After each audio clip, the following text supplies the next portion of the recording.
From Darling Stadium in Hampton, WHCS Cable Channel 46 presents Peninsula District Football, the Kecoughtan Warriors and the Phoebus Phantoms. Good evening, everybody. I'm Tim Cole along with Bob Hintz. We welcome you to Darling Stadium for tonight's game between the 7-1 Phoebus Phantoms in first place in the Peninsula District and the 1-7 Kecoughtan Warriors, who are showing great improvement week after week. Bob, you and I have watched the Warriors now the last 2 weeks, and this has been really gut-wrenching if you're a Kecoughtan fan to watch these teams play some of the best competition on the peninsula and just come up short. Yeah, and that's one of the things I talked to the coach about, and we'll get into that when I do the interview. But, it's got to be a combination of, but, man, we're playing good. Because they are playing good. The second-rated defense, of course, they're going up against the top-rated defense in the Phantoms tonight. But they have made changes. Every week there's somebody different at a linebacker or someone, maybe at a tackle or something. But these kids know this system, and they really respond to it. They have done some of the best job defensively that I've seen the Kecoughtan Warriors done in the last 3 or 4 years. I mean, they have not been this good in a long time. Well, and their defense has just been outstanding the last couple of games. The big problem with the Warriors is their inconsistency scoring points. They're averaging less than 10 points a game, and you're just not going to win a lot of ball games if you can't score. Yeah, and that shows on if you look at the schedule and what they did. And I go back to the Bethel ball game. They were leading 12-0, 6 or 7 minutes to go in the game. Bethel ties it up, loses it in overtime. I mean, that's got to be one that just really grabs you. Say, man, we had it, and it got away from us. And quite frankly, last week when they took on Hampton, I was surprised they did as well as they did because of the emotional disappointment they had to be suffering from that Bethel loss. They go out and they play Hampton solid for 3 quarters. They're down 7-3, and they're every much in the ball game. Score 2 late touchdowns, but within a minute and a half, 2 minutes of each other, and all of a sudden it's 21-3, and they're dead in the water. But they've been competitive every single game we've seen them. Certainly. Well, and I'll tell you the reason that they did not have a letdown is the coaching staff. The coaching staff does nothing but build on the positives and how well these kids do. They said, hey, we lost a game, but look at what we did good. And, when you tell a kid he's good and you work on the positives, it's hard to come in down. And that's why they didn't against Hampton. They did not come in saying, oh, woe is me type of thing. They come in and they played tough for three quarters, just like you said. Yeah. Well, let's talk a little bit about the Warriors, first of all, because we'll be hearing from Tommy Austin first. I have something for you on that. Well, good. Tell me about the Warriors for those fans who may not be as familiar. First of all, This is the one. They're going with 4 wide receivers tonight. They're going with 1 back. Backus. That's the only and Matt Cross, and then they're going to have 4 wide out, 2 split ends, 2 wide receivers. Now you have to say it softly in case. Well, Bill doesn't know it. Bill won't see this until later. But this is something he's saying. Okay, we're having trouble running the ball against the top defense. We're not going to be able to run the ball very well. So what we're going to do is we're going to spread them out. We're going to spread them out, throw the ball, and maybe we can throw a draw play in there, a screen play, and do something well against them. You talked about Matt Cross. He's done a great job at quarterback. Yes, He's really come on.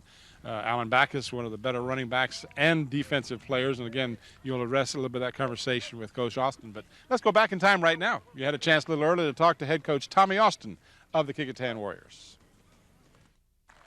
You rock me, I'm not.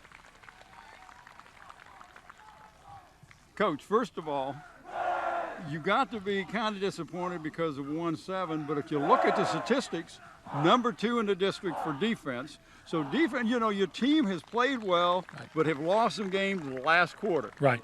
Well, the biggest thing we're seeing early in the season, we didn't get it done on offense, and we're still not doing a great job there. We're improving some.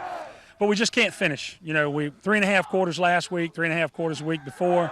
We're just hoping to put together 4 good quarters of football. No matter what the score says, we just feel like we need to come out and do our thing for 4 quarters, and eventually that's going to lead us to some success. Right now, why is the defense doing so well?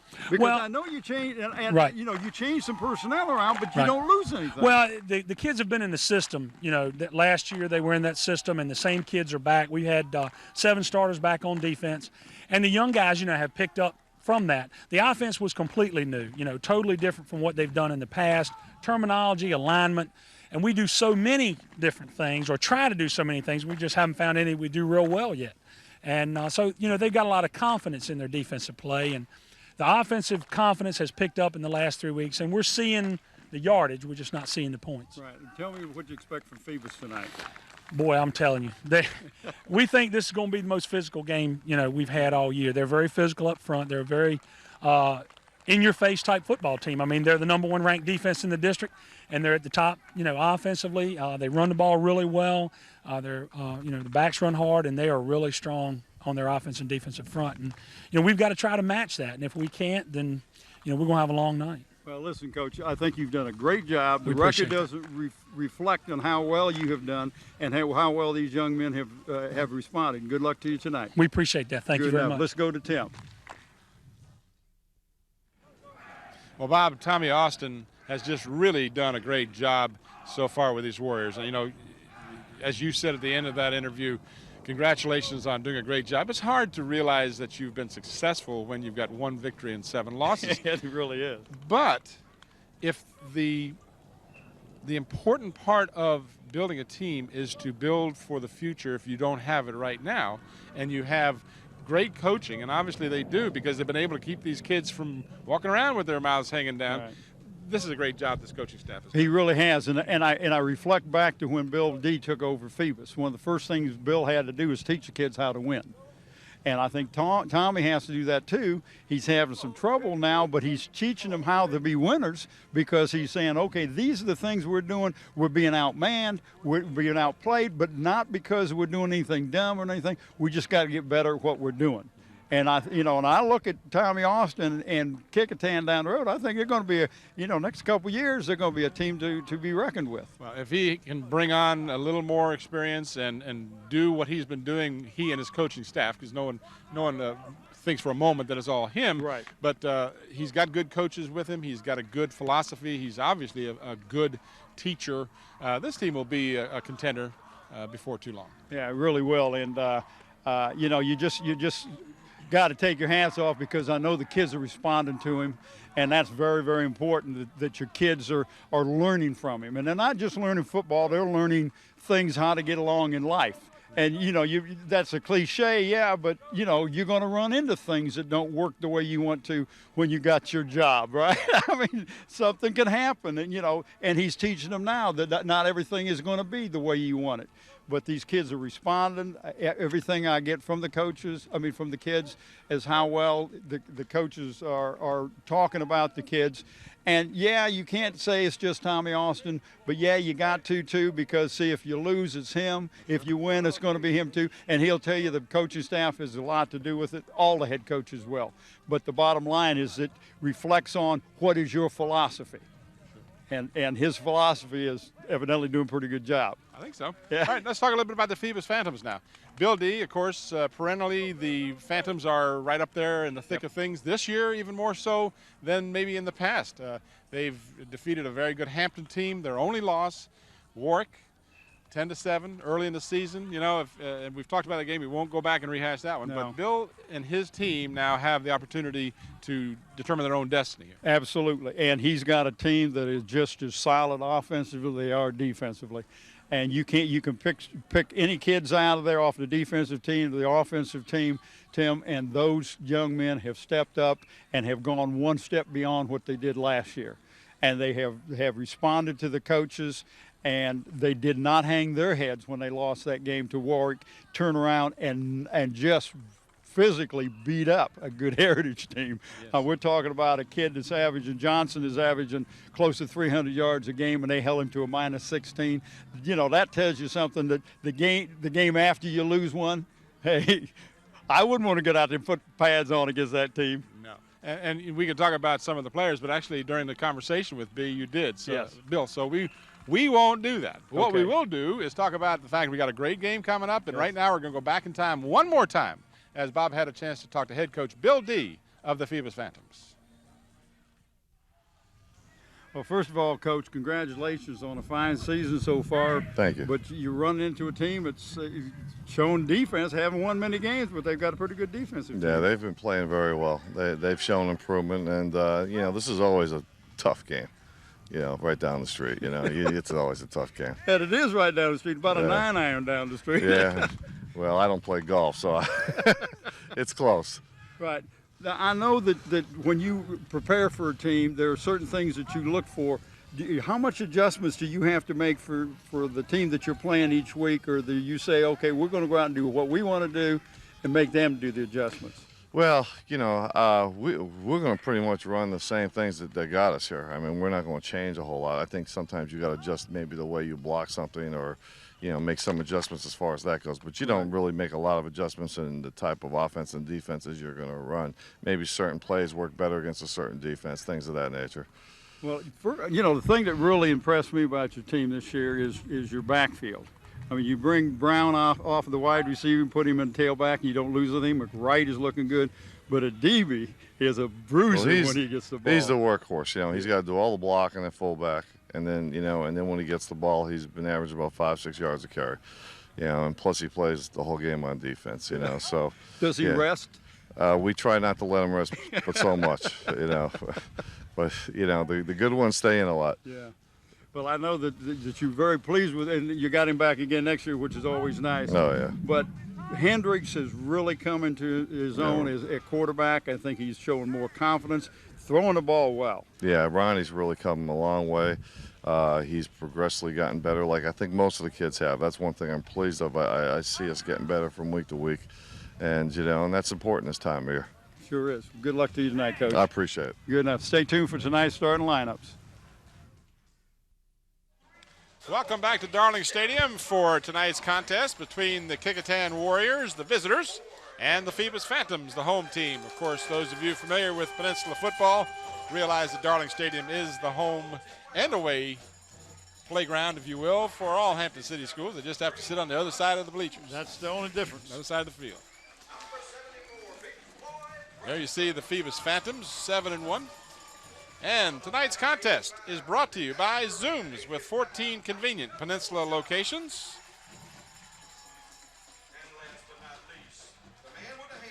By Parklawn Wood Funeral Home, where Nancy Staten is the director. Give her a call at 827-4670.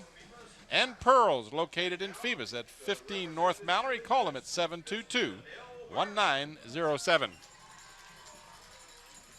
Tim, I want to let the fans know that we will pick a player of the game for both of these teams tonight. That player will receive a plaque and a shirt.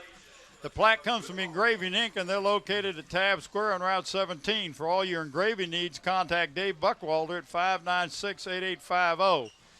The shirt comes from Islander Sporting Goods, and they're located in Pecoughtan. They can meet all your sports needs with a full line of athletic goods, both team and individual, equipment, uniforms, plus screen printing. Call Dave Chubb at 868-8467. John Roberts is the owner. And the officials for tonight's contest, as you see them at the center of the field, just about set to bring the team captains out. Our referee tonight is Mick McCullough. Umpire is Don Klemenczyk. The linesman is Alan Denton. Gary Roby is the line judge. The field judge is John Patrick. And Tom Chisman is the back judge. There you see Mr. McCullough to your right. Talk a little bit about our crew before they get going. Scotty Bowers is our director. Graphics, Andy Foley. Audio, Mike Nowinski. Engineer, Don Chiraus. Cameras, Nathaniel Braxton, Susan Bowers, and Ron ESPN Baton. And instant replay, Andre Mattingly. And pulling the cables tonight, mobile cable technicians, Juan Brown and Desiree Lewis. And I told Desiree she ought to get double pay since she was the only one that pulled last week. Yes. What's 2 times nothing is what? Yeah, that's not a whole lot, is it? Well, you see the Phantoms at the bottom of your screen, 7-1, as we mentioned in the pregame conversation. Of course, their only loss, a 10-7 loss at the hands of the Warwick Raiders, who have an identical 7-1 record. And Warwick's got a big game coming up next week, I believe. Yes, they play Hampton at Todd Stadium, so that'll be a game that y'all want football fans would love to get out and see that, and you're going to see a great ball game. The Warriors will send out their co-captains for tonight's contest, and I won't even try to tell you all of the players.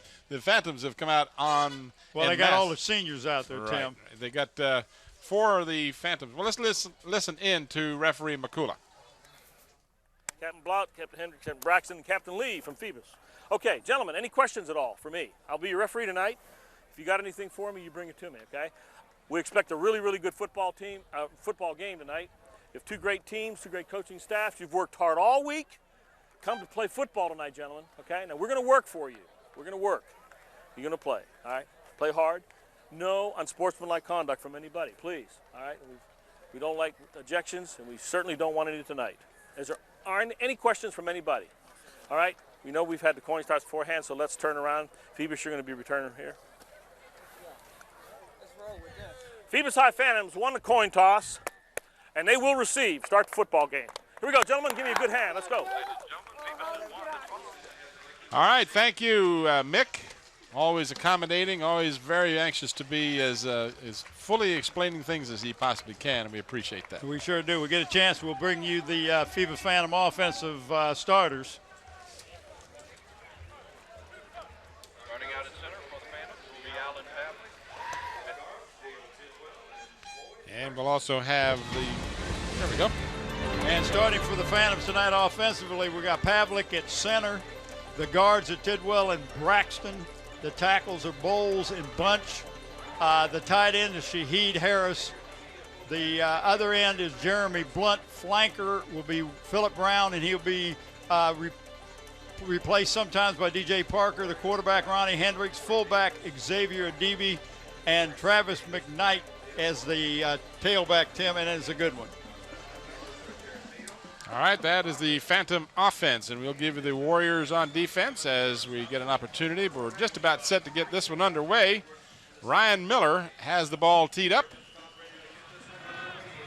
and he will kick it off back deep for the Phantoms. Philip Brown, the deepest receiver, and it'll actually be taken by Brown on the far side. He's got some running room up the middle. He's across the 25 to the 30 at about the 32-yard line. That's where the Phantoms will start. A little crease there, but it closed real quick. All right, and now very quickly for you on defense for the Kecoughtan Warriors. They will have at the tackles Corey D. Davis, Corey C. Davis. On the ends, Ed Ross and John McDonald. The outside linebackers, Jared Mayo and Alan Backus. The inside backers are Tommy Hammond and Terrence Thompson. Justin Green is your corner, along with Dante Edwards, and your safety is Ralph King. First play from scrimmage is to a handoff to McWright. Travis McWright will try the left side, and he'll pick up about 3 yards out close to the 35-yard line. Now, the 2 tacklers that time was one of the young men, McDonald, you talked about, and number 55, Corey C. Davis. Now, they've made some changes, Tim. They got Corey C. Davis playing off defense and offense, and that's a change. And then the 2 inside linebackers, Tommy Hammond and Terrence Thompson are both starting for the first time. Tommy Hammond, Terry Thompson. You got a couple of... Boy, I got a lot of T's there. Tongue twisters. 2nd and 7. And this is... It's got to be a DB, yeah.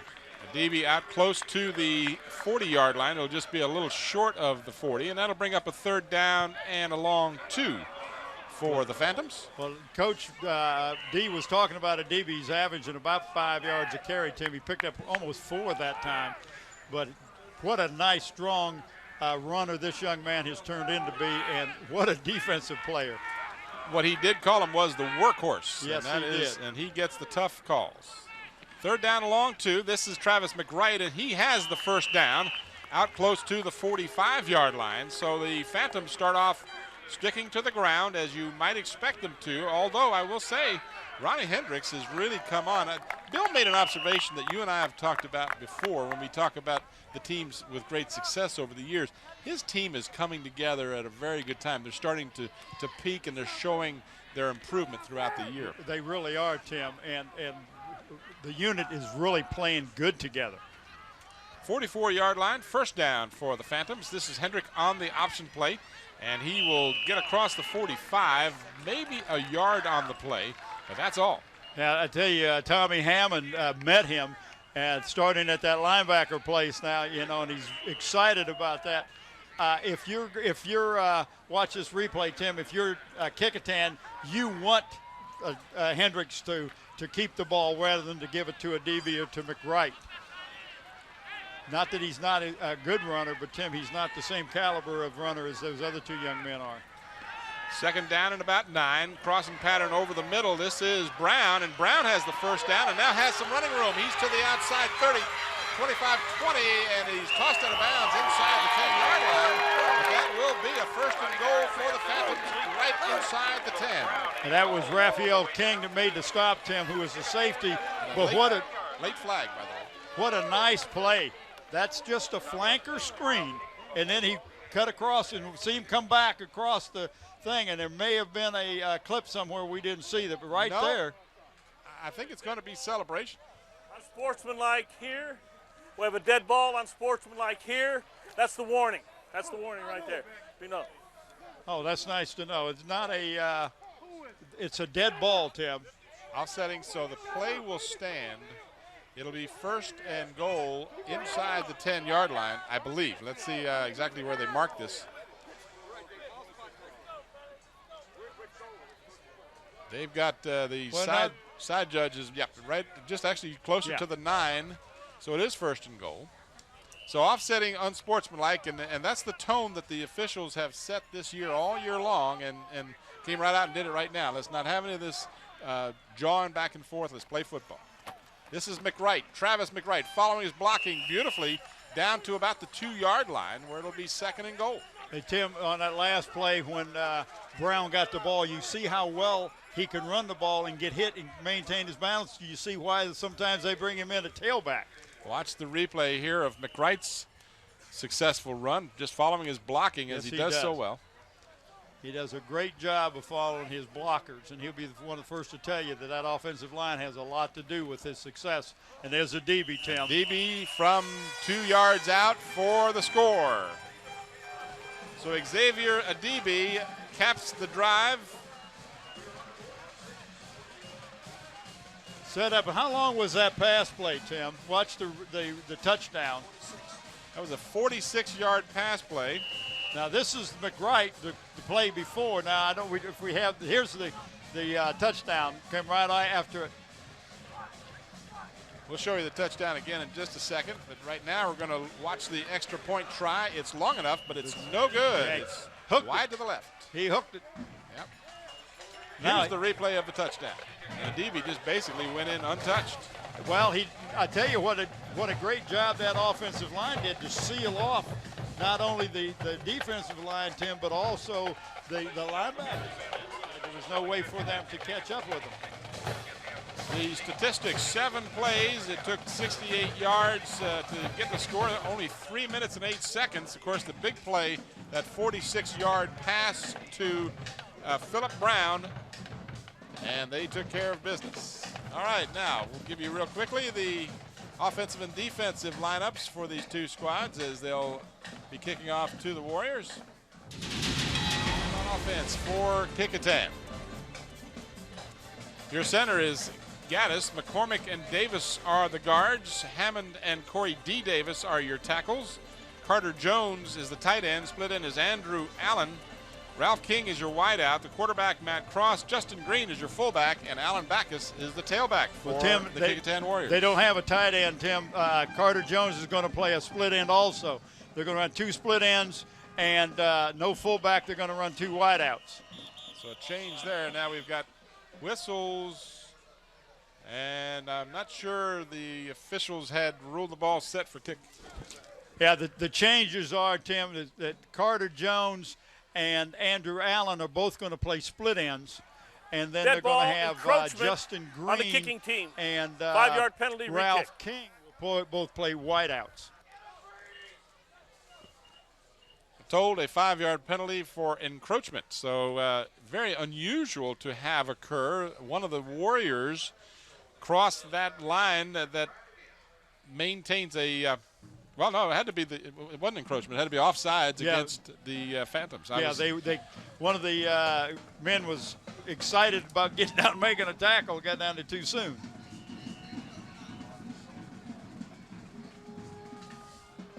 All right, we're back to the action here at the 20-yard line. This is Manny Anderson, and Manny Anderson is snowed under. Tim, he was going, the return was to the right side, and he didn't stand a chance because too many Phoebus defenders were there. Watch now as we come up with the defense for the Phoebus Phantoms.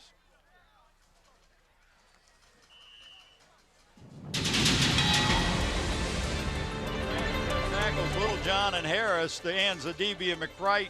That's Quincy McWright. The inside backers, Dixon and Blunt. The outside backers are Lee and Hall. Corners are Brown and DJ Parker. And Marlon Ellis is the safety. Matt Cross, pass to Alan Backus. He's got some running room across the middle. Cuts to the outside and is upended as he crosses the 40-yard line. And that's a beautiful play of about 18 yards. Tim, what was even nicer about that play is Matt Cross waited till the last second to deliver that ball, and he took a shot. So the line of scrimmage was the 21. They mark him down at the 41. Okay, so you got roughing the passer, Tim. 20 yards, and they're going to tack on a roughing the passer penalty. That'll move the ball all the way down to the Phantom 43-yard line. Boy, is that a huge penalty. Personal foul, roughing the passer on the defense. Pass completion. 15 yards, automatic, first down. You're able to pick up the commentary from referee McCullough. So the Warriors, who've had trouble on offense, we talked about that before the game started, averaging less than 10 points per game. But the offense clicked nicely on that play. I don't know where they started, but that's a heck of a lot of yards for first down, isn't it? Yeah, they started at a 21. But you can see the 4 wideouts, Tim. 36-yard gain when you tack on 15. Just as the ball is thrown, the quarterback is hit. That will be an incomplete pass, no fumble. And the best defense against that kind of offense, Tim, is to get to the quarterback before he has a chance to pick out his receiver. And, of course, if you're the offensive team, you want to, if that happens, then you got to do some quick hitters. You got, 2 or 3, as you watch the replay, a couple of, 2 or 3 step drop rather than a 5-step drop. That ball just appeared to slip out of his hand as he went forward, and it was appropriately ruled an incomplete pass. He'll try it again, and this time throws behind his intended receiver. Looked like Andrew Allen, number 7. Well, Tim, I'm not sure if that was for Allen or Raphael King. Of those, neither one of them was looking for the ball. Yeah, I think it probably was King, but again, it was between them. So yeah. 3rd down and 10 after the 2 incomplete passes. Watch the replay here. As you said, it looked like neither of them really was ready to receive the ball, and quite frankly, the Warriors were lucky it didn't get picked off. Right. Harris, number 14, and Harrison, number 6. Are the 2 wideouts that replaced those 2 young men on that side. Now we're going to have 3 on this side. Yeah, we got Harrison and Andrew Allen over to the near side. And in the shotgun. And this was thrown in a crowd. Defending on the play for the Phantoms was Jason Hall. And Tim, he did a great job just knocking that ball out of the receiver's hand. So, as you talked about, the Warriors do not come out running the ball. They come out throwing the ball. Successful on the first down. But 3 and out after that. Well, they should, if their special teams do the job, they should end up pinning Phoebus back. King fumbles the snap, but picks it up and gets it away, fortunately for him. And then we got a fair catch called for and made at the 15-yard line by Phillip Brown. So the Phantoms will have it at their 15, and the Warriors dodge a big bullet there because a mishandling of the snap. I wouldn't say it was a bad snap. Well, it didn't appear to be. Yeah, I think it was a good snap, but it's just like anybody. You take your eyes off the ball. Let's see if we can. He just dropped it. Yeah, and he's lucky there wasn't a heavy rush. They didn't have a block on. If they had a block on, he would never got it off. That couldn't have worked out much better for the Warriors with no return on the punt. This is McWright over a huge hole, and he is stopped short of the 30-yard line. A touchdown saving tackle, quite frankly, because he was that was Justin Green just holding on for dear life, waiting for help from the cavalry, because McWright had a good head of steam. He really did, and if he'd got a block from that his wide receiver downfield, but the wide receiver wasn't sure which way he was going to cut. Watch the replay. Watch this right here, and see the receiver couldn't get into the block quick enough because he didn't know which way he was going to go. But what a nice run, though. 14 yards on the carry. This is a DB. Xavier Adibi carries for about 5 out to the 34-yard line. And this is a really nice 1-2 punch. Xavier Adibi gets you that tough, I call it head-knocking yardage, and McWright has got that quickness that'll get you the quick outside. Well, they've got a DB listed, Tim, as 6'4", 215, but I believe he's a little bit bigger than 215. He's solid. There's no doubt about that, and he's a punishing runner. Second down and about 5. And Travis McWright gets the first down across the 40. So he picks up about 6 yards. Almost, right at 6 as they mark just at the 40-yard line. So that'll move the chains. We have 7:08 left here in the first quarter. Rapidly moving first quarter. And it's 6-0 for the Phoebus Phantoms as they took the opening drive and scored. Here's the replay of that last first down run by Travis McWright. And he's like a little jitterbug in there, Tim. And this is McWright again, and he gets to the outside and almost broke that one. Manny Anderson prevented a huge gain. Yeah, he really did, Tim, because if he got outside, it was going to be a foot race then. He got 7, did McWright, but Manny Anderson prevented what could have been a major gain by a good open field tackle. Manny Anderson just played outstanding in the games we've seen him play. Every game that we've done for the Warriors, he's been an outstanding defensive player. Second down and 3 for the Phantoms. They lead 6-0. The pitch to McWright. Good block to Seal. He's out across the 50 and into Kecoughtan territory with another first down. That was a DB that made that nice block, Tim. Pearls have been in business since 1947, and they have it all. Drapes, as you watch the replay, they have drapes, carpet, tile, vinyl, blinds, both mini and vertical, and they're custom designed for your needs. Pearls is located at 15 North Mallory in Phoebus. Give them a call at 722-1907. John West is the president, and Rita Barker is the vice president. First down just across midfield for the Phantoms. This is a DB, and a DB struggles for yardage to the 47, so a gain of about 3. But this offense is clicking very nicely. They're very efficient. They've got Phillip Brown making some nice moves once he catches the ball. You got a DB pounding it in the middle. You got McWright. You can't key on any player there. And Hendricks has really improved at quarterback. Well, and that little screen pass to the wide receiver was such a big play in that first drive. Right. Second down and 7. Swing pass near side, same little screen pass to Brown. He's got the ball, and he is across the 30 down to about the 27-yard line before he is tackled by Jared Mayo and along with number 52, Tommy Hammond, but not until he gets a first down at the 27-yard line. Tim, watch this play, and what makes this play work, watch the faking that Hendricks did before he made the pass. I mean, nice fake in there to your fullback coming up, and you got to respect that fullback, DB. 20-yard pass play for the first down. And McWright from the tailback position is to the 25, maybe close to the 24 before he stopped.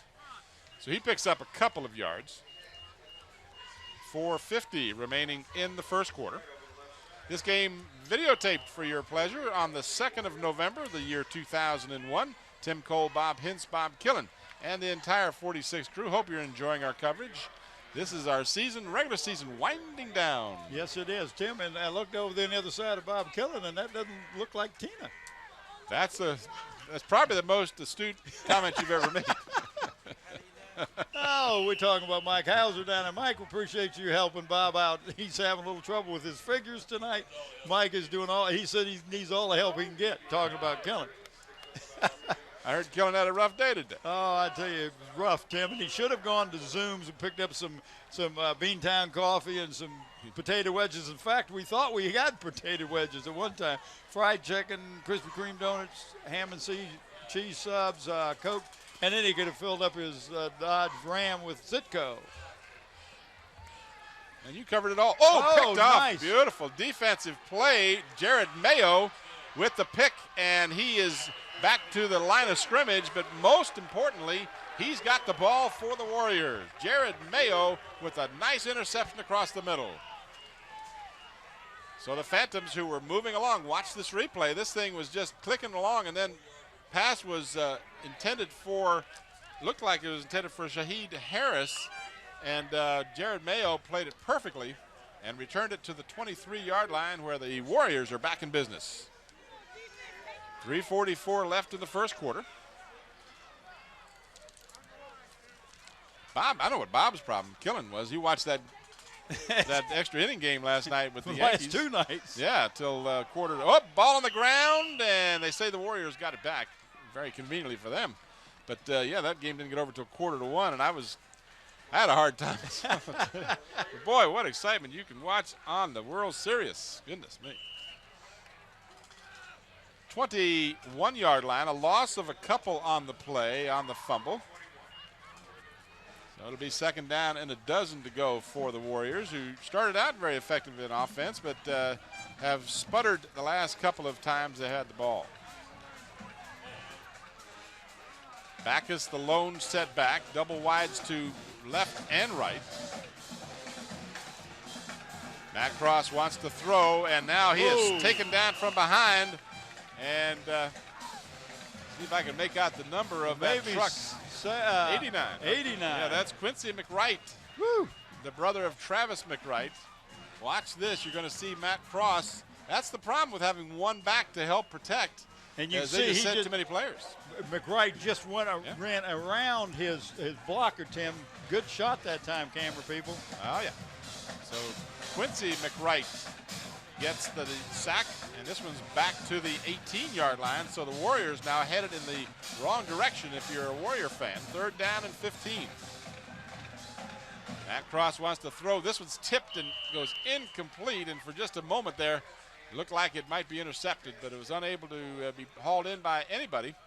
And that'll bring up 4th down and a kicking punting situation for the Kecoughtan Warriors.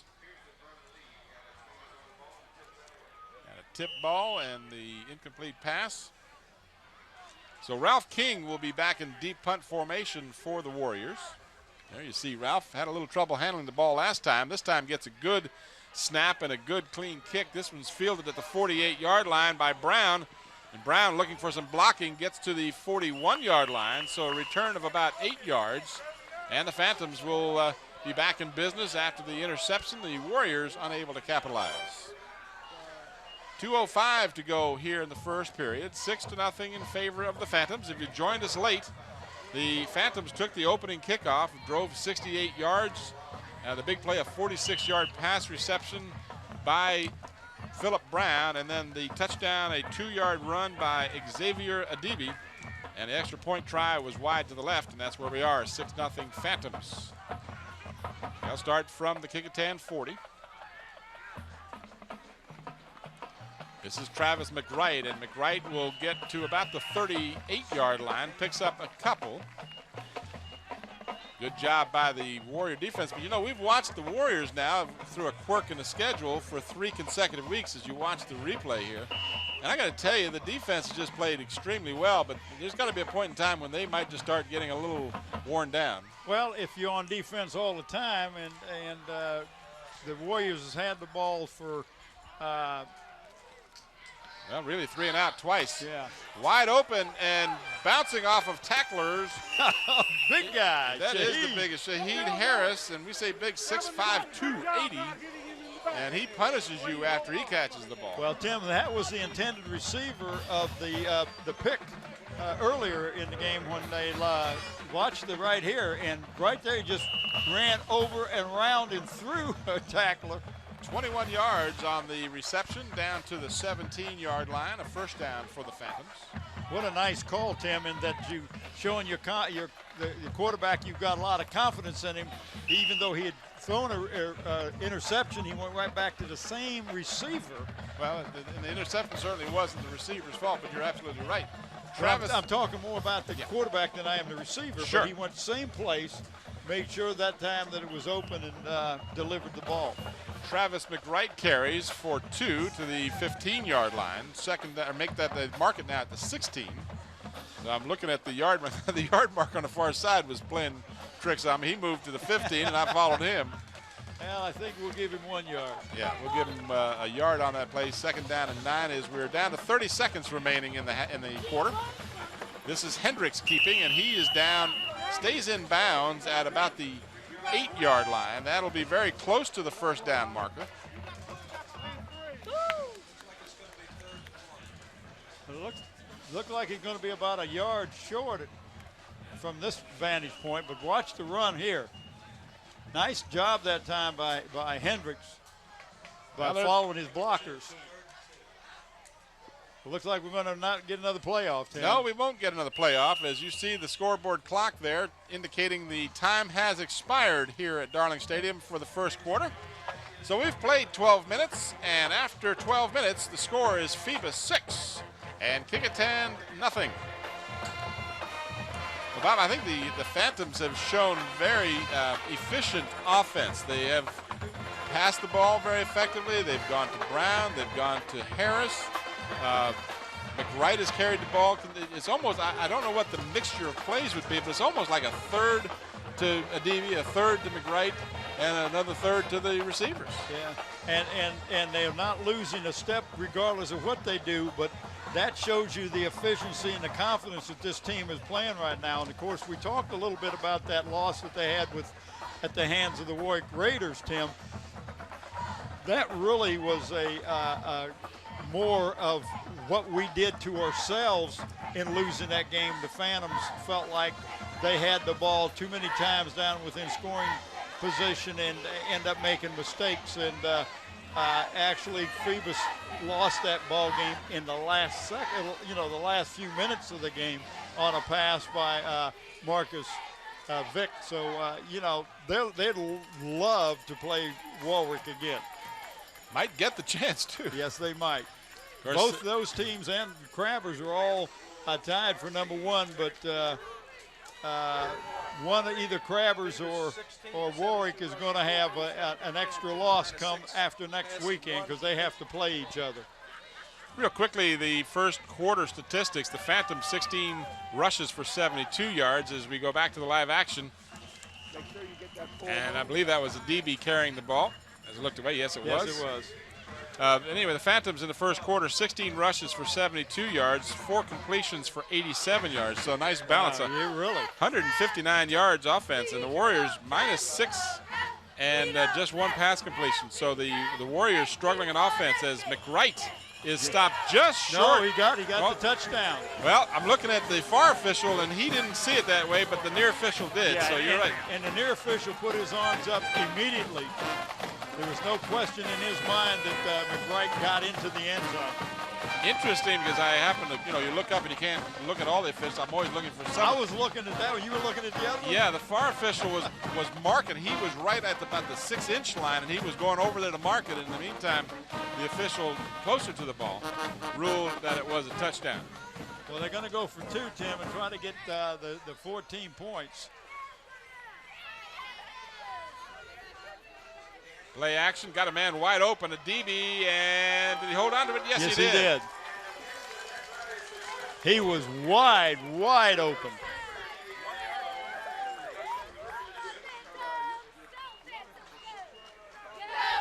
I tell you, Tim, watch the replay of the score, and he definitely got across. And the case here is, did the ball break the plane before his knee went down? And the near official said, yes, he did. So 5 plays, 40 yards. It consumed 2 minutes and 19 seconds. And the Phantoms, with the 2-point conversion now, have added to the lead and made it 14-0 in favor of the Phantoms of Phoebus High School. As you can see, the 1st quarter, Tim, the Phantoms had the ball 19 plays for 9 minutes and 14 seconds. Warriors 7 plays for 2 minutes and 26 seconds. So, and other than that first play when they completed the pass and then had the 15-yard penalty, they were 3 and out virtually after that because they got the first down with the pass completion. and then went 3 and out. And then the next time they get the ball after the interception by Mayo, they were 3 and out. So the Warriors truly need to get their offense untracked here as King makes the play on the kickoff and brings it out to the 26-yard line before he's snowed under by 4 or 5 Phantoms. Tim, there were 5 Phantoms that hit him. He wasn't going nowhere. That's what you want your special teams to do. Call Pearls for all your drapes. Custom designed by interior decorator Ray Paris and Tommy Thompson. They will do a free in-home consultation. Pearls is located at 15 North Mallory in Phoebus. Give them a call at 722-1907. Warriors start from their 26-yard line. Matt Cross continues at quarterback. He gives to Alan Backus, and Backus, who's been so successful running the ball this year, brings the ball across the 30 to about the 32-yard line. That'll be a gain of about 6 yards. Line of scrimmage, the 26. They mark him at the 33. 26, 33. Carrier 1, divide by 2. Gain of 6. Well, that's close almost to 7. Yeah, almost 7. Depending on that little yard marker guy across the way. He's messing you up tonight. He's playing with your mind, isn't he? You got to get him some glasses. Backus has what appears to be a first down as he crosses the 37-yard line, which was the point they needed to get to, and they'll move the chains. So the Warriors are almost on cue after I mentioned they need to get their offense going. Alan Backus carries twice and gets the first down. Phantoms send Carter Jones along with Andrew Allen wide to the left, and now they keep the receiver on the near side and got 2 ball carriers in the back. This is Alan Backus, and he's got another first down out close to the 50-yard line. Well, they found something that's a nice spot over on the left side of that offensive line that Alan Backus has just been able to shoot through. Watch the replay here. You're going to see Alan Backus gain about 12 yards on this play. But the linebacker took himself right out of the play. 12-yard gain by Backus. First down at midfield. And Backus will get the call for the 4th consecutive time. He'll struggle this time and maybe get a couple of yards. Well, he got them on his own, Tim, because he was hit actually in the backfield and bounced off the would-be tackler and to pick up that 2 yards. So they'll mark his forward progress to the 47. That'll be a gain of almost 3. Second down and 7 to go as we are under 10 minutes to go here in the first half. Phoebus 14 and Kecoughtan nothing. Well, Kecoughtan has gone back to their tight end and split in and wide receiver. Fumble on the snap. It looks like Matt Cross was able to recover the ball, but that's what really hurts when you're 2nd and 7 and now you're 3rd and 7. You really set yourself up for some difficult situations. Well, you really do, Tim, and now you've got a situation where you've lost about a half a yard, and watch the replay. He just never got the ball. He came out as the center moved forward. The quarterback's got to stay with him to get that ball, and that happens, and we see it happen in the pros all the time. Loss of a yard on the play, 3rd down and 8. So when your offense is struggling to begin with, you can't afford negative yardage plays. No, you really can't, Tim, because had 2 runs like that, you would have picked up your first down. Now you can't do it. You have to punt because you're not going to give that ball back to the Phantoms in this end of the. It's too close to the midfield, but we have seen him run from that punt formation, haven't we? Well, we did. We saw that 3 weeks ago, and again, as the season continues and your record continues to worsen, you have less incentive to be conservative. Well, we have a time right now. Tim, Zooms has given an award to the senior football player on each one of these teams in the Hampton school system this year who has demonstrated academic excellence. These players will be awarded plaques at a school board meeting after the season. We would like to thank David Allen and Zooms for their continued support of not only WHCS, but our student athletes. And I will let you know who those athletes are. For the Phoebus Phantoms, are going to be number 9, Marlon Ellis. For the Kecoughtan Warriors, number 52, Tommy Hammond. For the Hampton Crabbers, number 1, Aaron Whitehead. And for the Bethel Bruins, number 54, Jonas Watson. Congratulations to those young men. So the Warriors want to talk this over. It's 4th down and 5. They're at the Phoebus 45-yard line as you look at the number of the fans in the stands tonight. This lady says, what are we going to do? This is the Phoebus side we're looking at. They are the home team tonight. And not a very big crowd on hand tonight for the Phantoms, considering that they are in first place and playing so well. We'd like to see a few more out here. And you and I are both wearing shorts tonight. It's a beautiful night. There's no excuse not to be out here. It was temperature was in the low 70s, Tim, when we got here. So the sack of Matt Cross. Adibi. Yep. Xavier Adibi. Mr. Davis, assistant principal at Phoebus High School. So the loss all the way back to the 46-yard line. Watch this. Adibi just zeroed in on Matt Cross, and he never had a chance. He really didn't, Tim. He dropped back, and it was like nobody blocked Xavier. Well, it's not as if they were setting up a screen, but you got to give time for the quarterback to get the screen pass off if that was their intent. The key to a screen is you have to slow up the on-rushing lineman a little bit, then you let them through. And that was a big situation because that was 4th and 5. Now the Phantoms, who apparently weren't quite ready to go on offense, need to take a timeout. So, of course, if you're Bill Dee, you don't like to see a team burn a timeout unnecessarily. Well, but again, you don't mind if you're not on the same page. You don't want to get up there and make a mistake either. Better to call the timeout, make sure everything is where you want it and how you want to run this play. Why get up there and run it and somebody's not where they should be or something? And, I think it's a good call. I'm not saying it wasn't. I'm saying that if you're the coach, it frustrates you that your team isn't, set and has to burn timeout. Now, in a close ball game, it can be very serious. Absolutely. And this is still a close ball game, but the Phantoms clearly have outplayed the Warriors to this point. We have 8:33 remaining. Well, Tim, they've scored 2 of the 3 times they've had the ball. The only time they didn't score is they had the turnover, the intercepted pass. And we didn't get a chance to really expand on this, but they went for it on 4th and 5 when that sack just was devastating. The ball went over on downs as Hendrick gets close to the first down. Looks like he has the first down at the 35-yard line. What a great job that time. The receiver was double covered. Brown was double covered by 2 of the Warriors. Number 33 and number 3 were back there, and besides, he had a lot of people in his face. But that was Raphael King and Dante Edwards that were both back there guarding Philip Brown. So Hendricks turns it into a first down at the 35-yard line on the good scramble. This is Brown out of the backfield. Philip Brown carries for one of the rare times from a running back position. He's been used so far as the wide receiver flanker. Well, when he's at wide receiver, we got McBride in the backfield. When he goes back at the tailback, then they bring in number 7, DJ Parker, as that he's the one that plays that wide out that Brown normally plays. And that's who will be wide out to the near side is DJ Parker, along with 21 Jennison Jenkins. The pitch to Adibi. And he's got some running room around the left end. Check that.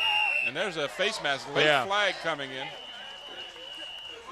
I said Adibi, that was in fact Brown, and a clear face mask violation on the play. I couldn't see the number. He was running like he's bigger than. Yeah, I thought it was Adibi too until as you watch it, it was clearly a face mask. Right at the very end, right there. I'm sure it wasn't intentional, but it will be a severe penalty. I believe they'll call the personal foul. It was going to be very close to a first down. It was going to be a first down in any event. Personal foul, face mask on the defense. That's half the distance from the end of the run and a first down. Of the first down play, they'll tack on the yardage. That'll be half the distance to the goal, and they'll mark it just inside the 11. It'll be first down. The Phantoms can get a first down without scoring. This is the DB. Xavier Adibi is down inside the 5, down close to the 2-yard line. So he picks up almost 9. Hendricks does a good job with that fake pitch, Tim. It gets the linebacker to take a step towards that where he's faking the pitch and allows Adibi to get in behind that linebacker. and also allows the lineman to make those blocks. Second and long two. I would say 2. Yeah. As I said, he can get a first down without scoring, and he did not get a score that time. He's down to the 1, which will be very close to the first down, depending exactly on the mark.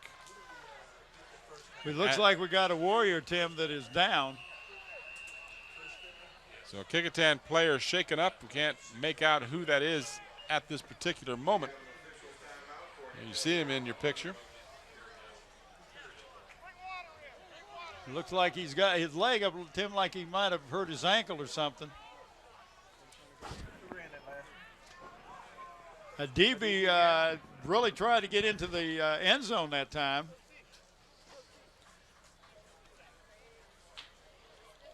That's Ralph King shaken up on the play. He'll have to come out. Yeah, he looks like he's going to be all right. He's just kind of testing that right leg to see how it feels, and he's kind of gingerly coming off, and we're glad to see he's coming off under his own power. Hopefully he'll be able to return.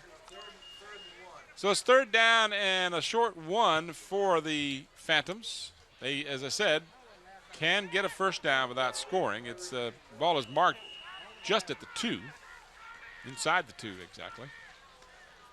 Hendricks will keep on the quarterback keeper, and he gets nothing as the Warrior defense just totally clogged up the middle of that line. Tim, he may have even lost a little bit. That'll bring up fourth down. So a decision here for Bill Dee's squad, and with the running back stable that he's got, it's not too difficult a situation here. You're up 14-0. Now the Phantom's going to take a timeout and talk about it. What would you do? You're on the spot. They did lose yardage, by the way. It's fourth down and a long yard now. Tim, I would just do that play where they give the ball to a DB right off tackle on that slant.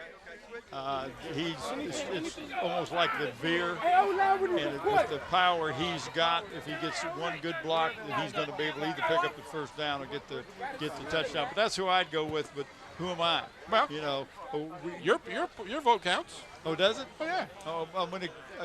You got a phone? I'm gonna call Bill. No, not in the real world. It just counts up here. Up here. Oh, okay. My point to that is, I think that regardless, if you don't get the first down, you leave the Warriors 98 yards away, and they haven't done much on offense so far. Not to say they won't and can't, but to the game, Phoebus has shown a very good offense. What they haven't had to do much of is show the defense they've got, because they've been effective and really putting Kecoughtan in a 3-and-out. Well, they got Jason Bowles and Jeremy Powell, 240 and 245 on that right side. So let's see if that's who they go over. Fourth and a long yard, 2 for the touchdown. And this is McBride. Brown.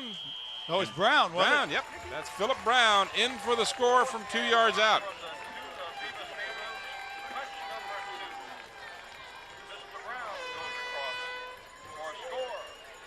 So Philip Brown on fourth and a yard gains the yard for the first down and then some into the end zone to make it 20-0 in favor of the first place Phoebus Phantoms. On to try the extra point, Jason Mickle. Missed his first opportunity. They made up for that by going for 2 the next time they scored, and he'll try and get back on track with an extra point from the kicking, and it is perfect. So Mickle makes the score 21-0 with 5:56 remaining. You got a chance to see the touchdown here. Right over the top did Philip Brown, Tim. 7 plays, 46 yards, and consumed just 2 minutes and 37 seconds. The Warriors down 21-0. And you look up here at the booth at all the shining faces and shiny heads and all that other stuff. We got shiny head. There's a shiny head. Hey, if you got it, flaunt it, Yes, right. Who loves you, baby? That's why Gillen wears a hat. Talk a little bit about these coaches. Get a chance for the Kecoughtan Warriors. Tommy Austin's head coach, assisted by Dan Thompson, Matt Engel, Corey Thomas, Al Morrow, Charles Hope, Chuck Brose, Monroe Wells, Andy Johnson, and Chris Morant. For the Phantoms, Bill Dee, Ron Johnson, Greg Navarre, Dick Van Dyke, Jerry King, Greg Day, Stan Sexton, Bob Sislow, and James Holbert. All right, so the kickoff, Darius Barnes will kick it, and it's fielded at the 15-yard line by Manny Anderson. He's got some running room up the middle. He's got one man, the kicker, to beat, Manny Anderson, and he gets by the kicker and then is pushed out of bounds, but not until he reaches, well, they say he went out at the 24-yard line, so that's what I thought might have happened. He eventually went out inside the 15, but he stepped out at the 24. What a nice run back that time by Manny Anderson. And he's playing hurt. You and I talked about this. He's not as healthy as he might be, but he certainly showed no ill effects on this. Good blocking by the Warriors. What a nice crease he found there. And he was finally, there you see, stepped out at the 24, but not until the Warriors get some life now, as they're deep in Phoebus territory with plenty of time remaining in the first half. At cross, he'll give to Alan Backus, and Backus will get a couple of tough yards on the right side. The Warriors are going to need to get some more offense than just Alan Backus, though. That's been the problem with them so far.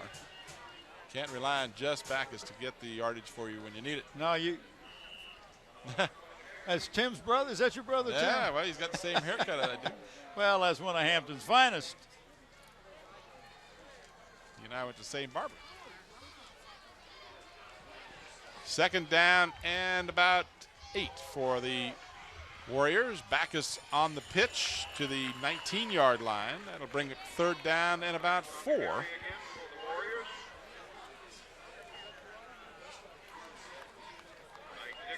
Somebody there with, it looks like she got her camera all set to take pictures of her favorite football looks player. like she's going to take one of Ron Baton. Yeah, she might be. Where is Ron down there on the sideline? Where is he? Oh, okay. He's not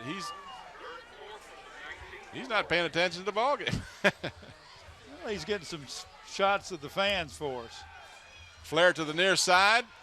Completes the pass. A little running room to the 15. Struggling to the 15-yard line, which will be close to, but not quite enough for the first down.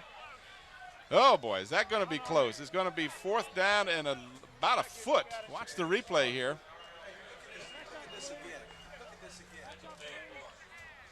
Oh, Tim, he's yeah, he was inside the 15. Yeah, he was inside the 15. Not a real good mark if that's you're where the Warriors. They marked him inside the 15.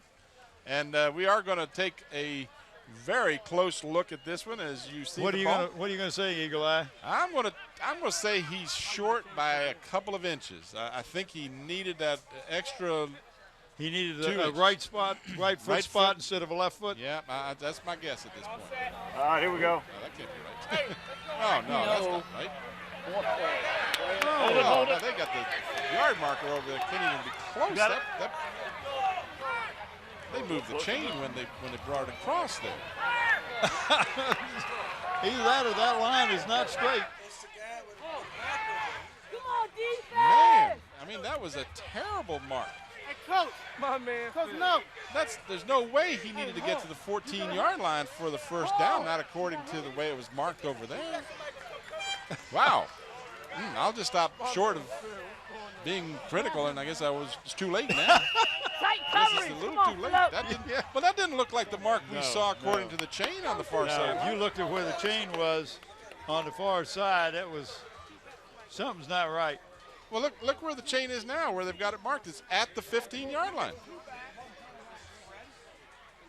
Here's the mark. He's still moving forward.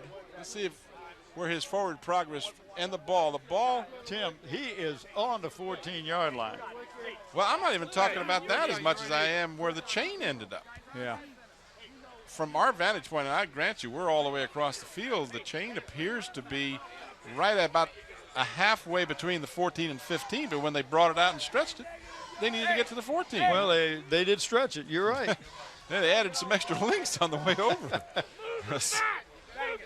So, yeah, here's his feet. Now, he is across the 15 as we move forward. And it's where the ball is. Yeah, and watch the ball is in his right arm. Right. If he was on the goal line, the ball crosses the goal line, it's a touchdown. I don't want to sound critical. I really didn't mean to do that, but And I'm not talking about the chain gang is the far side marker. But anyway, 4th down and what appeared to be just a couple of feet and actually they need to get to the 14. They'll give it to Backus, and Backus will not get it. He won't get it. He didn't get back to the 15. So the Warriors come up short. Tim, I think that play just took too long. They needed a quick hitter straight up the middle or even a quarterback keeper over where there was no linebacker. There was no linebacker right up close on the right-hand side, and I think I don't know, that call, that play just took too long to develop. So the Phantom defense does the job on 4th and short. They stopped the Warriors, and that was a big play because Warriors could have gotten some momentum going. And now the Phantoms will have it back on offense. Whoa. Travis McWright is met by Manny Anderson, who said, look, I'm mad now. Well, he's not the only one that's underneath that pile that made some contact. Tim is number 4, and that's Jamar Sumter. Yep. Watch the replay here. Let's make sure we give the proper credit to the tackler. There's 4 in the middle of your picture. Now, that was Manny Anderson who made the stop. He was definitely there, and he didn't even get to Sumter. Anderson came over and made a tremendous tackle from his linebacker spot. This time they'll pitch it to Travis McWright, and guess who? McWright is tripped up by Manny Anderson.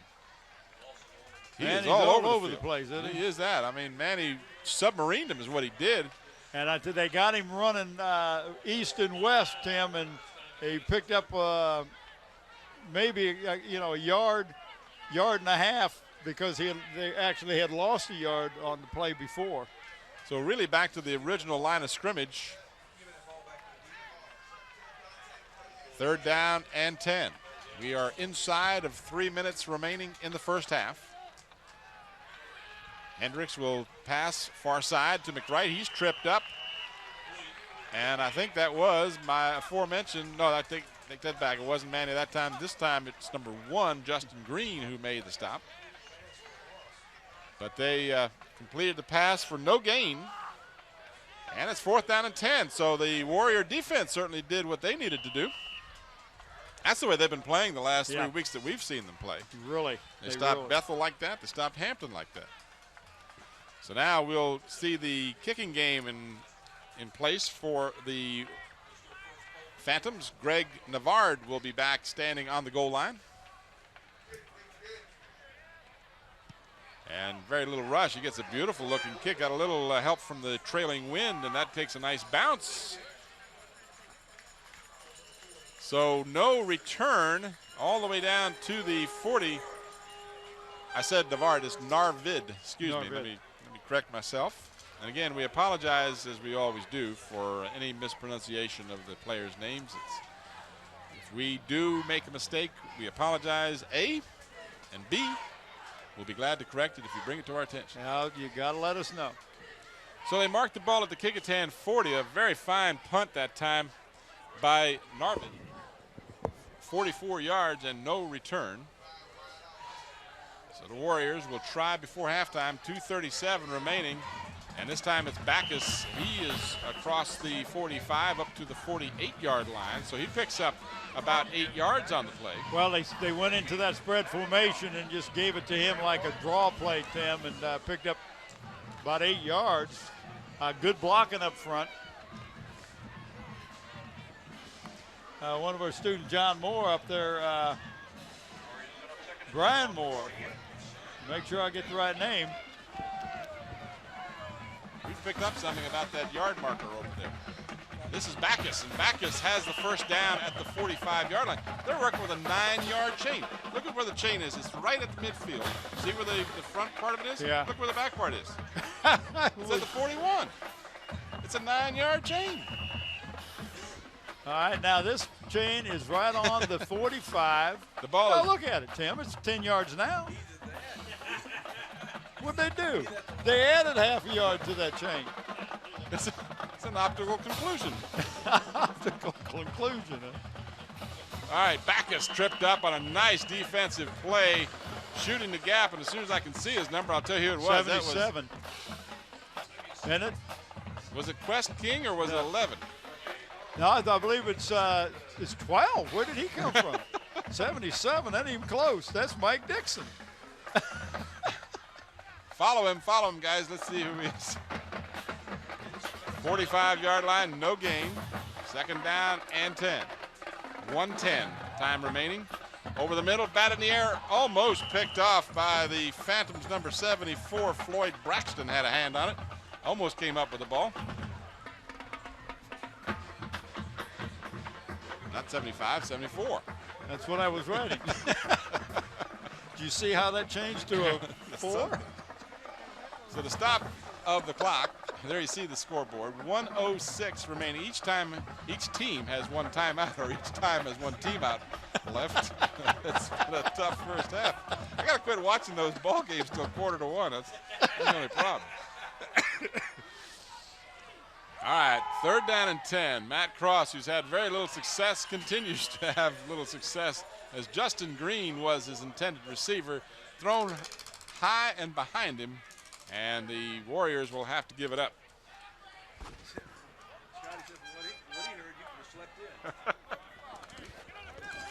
I remember Scotty having problems once or twice too, but that's all right. Scotty? No, not Scotty have any problems. You were telling me how much you enjoyed it when they had that laryngitis thing going on last year. Everybody loved it because they couldn't understand it. All right, King to punt. High punt return as a fair catch called for. A little mix-up there. Fortunately for the Phantoms, it didn't result in any problem. DJ Park and Philip Brown both called for the ball. Yeah, DJ signaled. Right. But Brown didn't say, we're going to block and run here, fella. We're going to block and run or run and block or something.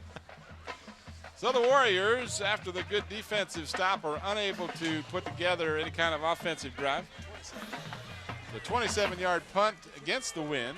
Haven't talked much about the breeze. Quite frankly, the breeze just came up after the game started, because when we were down in the field earlier, there was no wind. 52 ticks of the clock remaining here in the first half. On the draw play to McWright. And there you see the breeze. That's Old Glory flying above the stadium here, and got a pretty good breeze going up in the upper atmospheres of Darling Stadium. Mark the ball at the 22-yard line. It looks like the Warriors are not in any hurry to try and stop the clock, and conversely, the Phantoms aren't either, as it looks like they'll just be content to run another play here, and barring a fumble or an interception, let this clock wear out here in the first half. Hendricks over center, double wide outs to the right. This is a straight handoff up the middle to McWright. And he is out to about the 24-yard line, as you see the clock winding down here in the first half. And that will be the end of the first half. So we've played 24 minutes from Darling Stadium, and our score at halftime is Phoebus 21 and Kecoughtan nothing. We'll return to Darling Stadium with the third quarter of action after this brief timeout.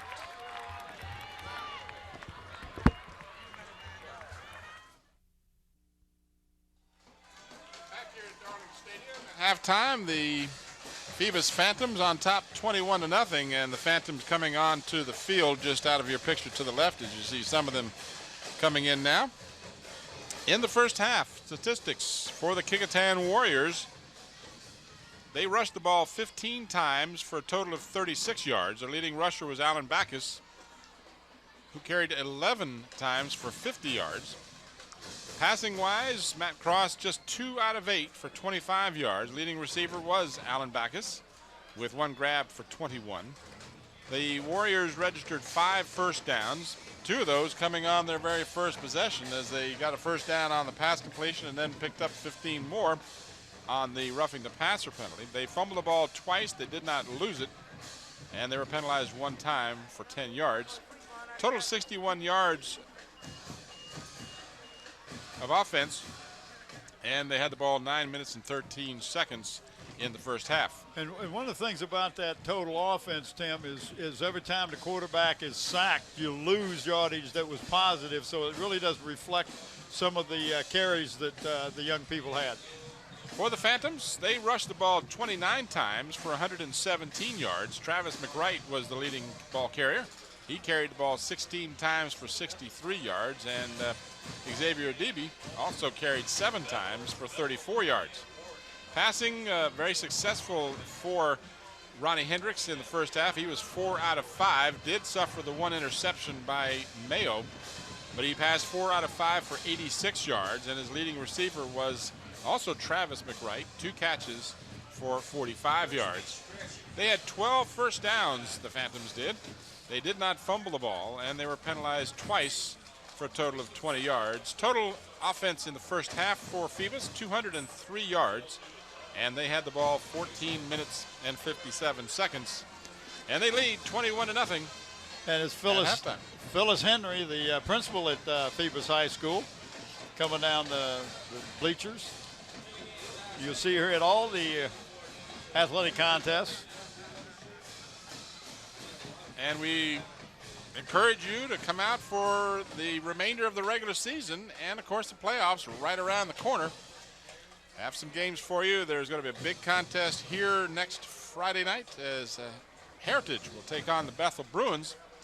Now, the Bruins need to win the game that they play tomorrow, Saturday. Of course, as you see this, they will have already played that game. It's a 2 o'clock game against the Warwick Raiders. You're right. They not only need to win that, Tim, but they need some help from the south side, some teams to lose for them to get into Division VI playoffs.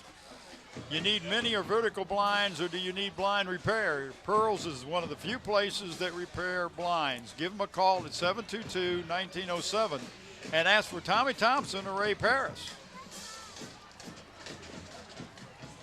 And, Tim, we will pick a player of the game from each one of these teams tonight, and that player receive a plaque and a shirt. The plaque comes from Engraving Inc., and they're located at Tab Square on Route 17. For all your engraving needs, contact Dave Buckwalter at 596-8850. The shirt comes from Islander Sporting Goods, and they're located in Pecossin. They can meet all your sports needs with a full line of athletic goods, both team and individual, equipment and uniforms, plus screen printing. Call Dave Chubb at 868-8467. John Roberts is the owner. There you see the captains meeting at the center of the field. Referee McCullough indicating that to start the second half, the Warriors will be kicking off, right? Well, no, I think the Phantoms received the. Just checking to see if you were paying attention. Yeah, but what I'm looking at is looks like the Phantoms are kicking into the wind. Yeah. If I was not mistaken, the wind was blowing from right to left as you're looking on your screen. And the kind of actually going now more left to right. It's, yeah, it is. It's may have changed a little bit. What a beautiful night, Tim. The temperature's got to be in the upper 60s. Oh man, you and I are here in shorts. There you see Old Glory. You and I are here enjoying this nice weather. It's a real shame, quite frankly, there aren't more people out for the game. It's late in the season, and you know, last week it was cold. I'll grant you that, and it wasn't very comfortable if you didn't have a good windbreaker on and so forth. But tonight, there's no excuse not to be out. Oh, this is a perfect night, and we got a full moon out. Maybe that's the reason some of them are not here. I don't know. All right, we are set to get the second half underway.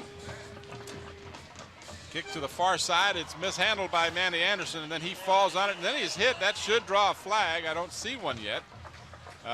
In high school ball, once you're down, you're down. That was a short kick, Tim, and the wind held it up in the air, and Manny ran underneath it and really got too far underneath it. And wow, look at the moon. A blue moon, Scotty said. Yeah, blue moon. So they catch moon a break. Over Miami. They catch a break to the Phantoms because, quite frankly, they could have had a roughing call there as the man was down. The Manny Man Anderson. The official ruled that it was unavoidable, apparently. And Backus is stopped in the backfield for a loss to the 15-yard line. So he's backed up almost 4 yards. By the way, we had a little further discussion about the chain on the far sideline at halftime. And 85 made the tackle. Go ahead. Yes, he did, by golly. We've determined that the chain isn't irregular in length.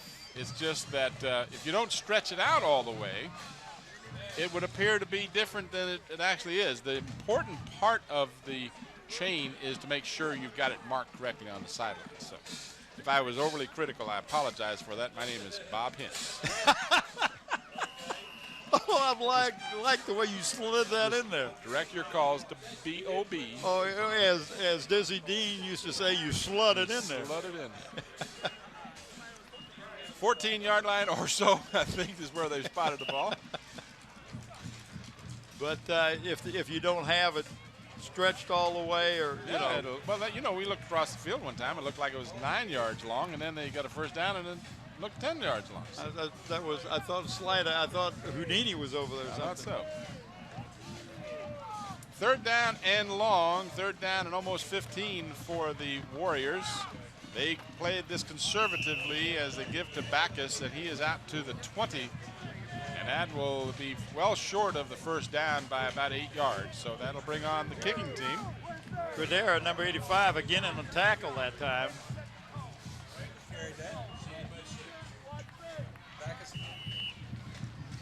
And we got Phillip is the only one back. Looks like the Phantoms are going in for a block, Tim. That left side particularly, they've got 3 rushers coming from the Phoebus left side. And he has to rush it, does King, and he gets it away, taken at midfield by Philip Brown. And he is down at the 41-yard line and trying to get away from a would-be tackler. He lost his footing.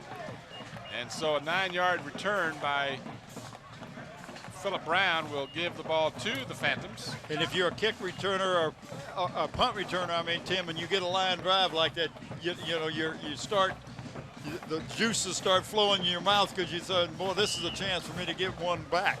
They mark his progress to the 42-yard line, which makes it an 8-yard return after the fact. Pitch to McWright. He'll try the left end, gets a block from Adibi, and he is down, flag on the play, but he is down close to the 36-yard line, but let's see how the penalty is called. And Tim, it's maybe, I don't know, it's from the linesman over here. Looks like it's going to be against the Phantoms from the initial indication. It was an unbalanced line. Therefore, there were 7 on the line. There was no foul. No foul. Always wonder about that. Inadvertent flag. And sometimes what happens on, if I remember correctly, is maybe the wide receiver was up and covering the tight end, but since it was not a pass play, no harm, no foul. McWright gets the call, and he is down to the 32-yard line, very close to a first down. Depending on a lot of things tonight.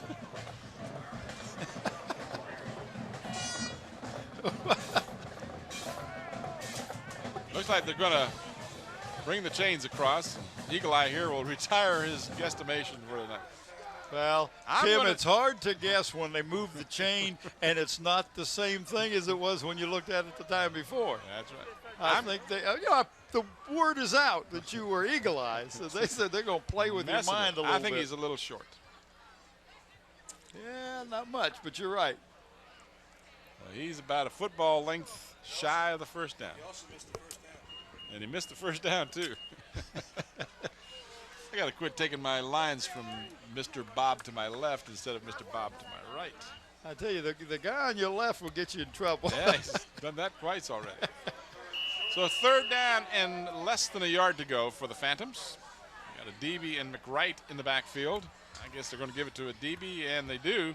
And that's going to be real close. Depends on where his forward motion is. I don't think they're giving him a good spot. I think they're going to say he got back to the line of scrimmage, and that's about all. I think they're going to end up with a 4th and short. Watch the replay here. You're going to see Adibi.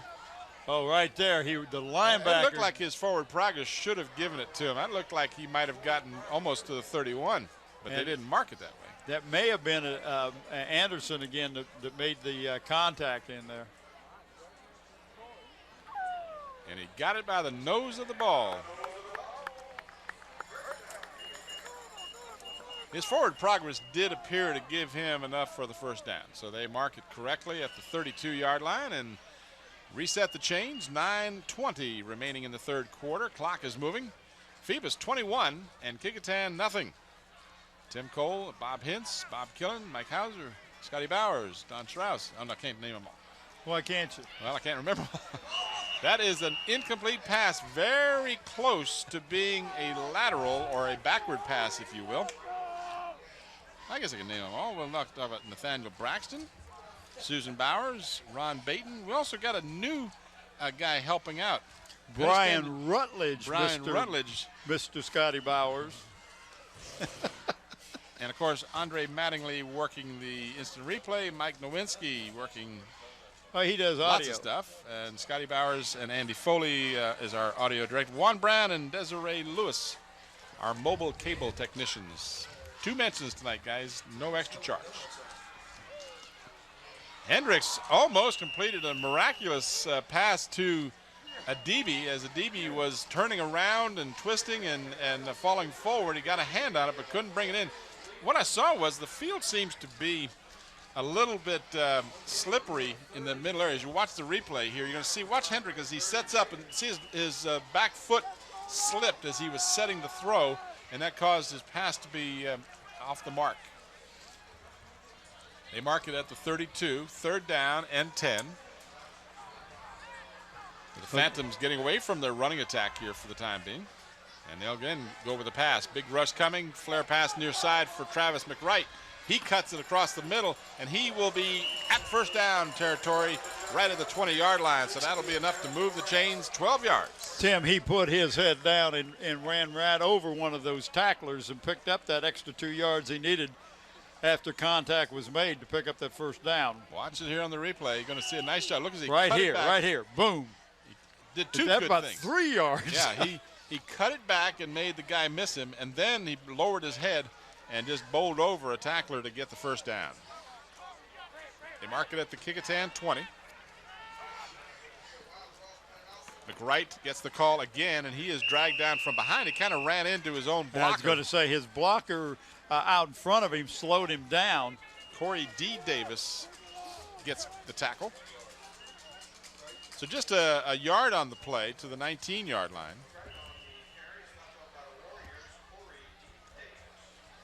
Clock moving with 8:05 remaining in the third quarter. No scoring here in the second half so far. DB, McWright, and Phillip Brown are the touchdown scorers so far in the game for the Phantoms. This is Hendrick, the quarterback, on the keeper, and he'll get another yard. Mark him close to the 18. And that'll bring up a 3rd down and about 7. I tell you, sometimes that defense for the Warriors just really stiffens up, and now we're going to have a timeout. The Phantom's going to talk about it, Tim. It's 3rd down and 8. Well, we could use some of that Beantown coffee from Zooms tonight. Some of us who watch the Yankees play late into the early morning hours could use a little extra boost, if you will.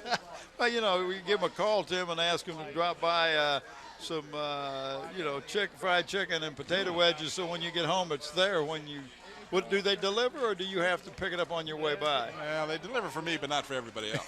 That's what I knew they loved you, Tim. I got this deal going, but that's another story, and we won't go into that. Yeah, you remind me of Norm on Cheers. Let's not start that again. We got a lot of grief about that last week. All I'm just going to say is when you walk in, everybody yells Tim. That's right. And immediately they start cooking extra chicken. Immediately throw on another fryer. All right, back to the real world here. 3rd down and about 8 for the Phantoms at the 18-yard line. Hendricks wants to throw. Got a man wide open at the 3-yard line in the touchdown. DJ. DJ Parker. An 18-yard pass play to DJ Parker. And that'll make the score 27-0 in favor of the Phantoms. Well, you think that timeout was to call a good play or what? It sure was. If you get that kind of result from every time you call a timeout, you'd want to have about 6 more timeouts per half. Mickle will try and add the extra point.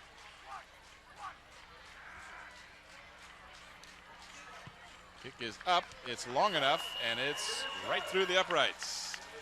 So the Phantoms come out and run 9 plays. They go 39 yards. Just took 2 minutes and 27 seconds for them to make it 28-0. There you saw the replay of Parker on the receiving end of Hendrick's pass. And the Phantoms will do nothing to diminish, at this point at least, their first place standing in the Peninsula District. Yeah, but one thing now, I know that I see Stan Sexton, the special teams coach down there, talking to the kickoff team. We don't want the big run back that we got in the first half. You got to get down and make sure you cover the lanes and make a good tackle. We got 3 deep people back there. They're kind of in a huddle of who's going where and what way we're going to go. And fellas, you can go down to Zooms and get a pizza when we're done. And well,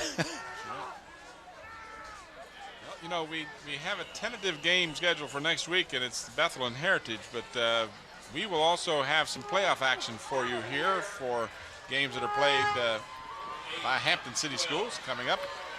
The regular season just seems like it just started as Manny Anderson gets back to the 20-yard line on the kickoff return. Great coverage that time. The second half brought to you in part tonight by pointed the wrong thing to Park. Well, it's in both places, Tim. I see. But this has got the phone number. I got you. All I saw was this part. Parklawn Wood Funeral Home, conveniently located at Hampton Center Parkway and North Armstead Avenue. For a tour of their facility, give them a call at 827-4670. Nancy Staten is the funeral director. This is Matt Cross running the ball, and he'll only get a yard or 2. Wanted to pass the ball, but couldn't find anyone open.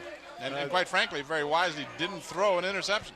And Tim, that was a good play by Matt Cross, because you don't want to force the ball in there when you don't have a receiver that is open. And he was getting some pressure, and you know you almost hit like a clock in your mind, and you figure, you know, about 3 seconds, and if you haven't passed it, then you better be looking for a place to go. You're going to be thrown for a loss. Cross back to pass, and again, he is going to be sacked.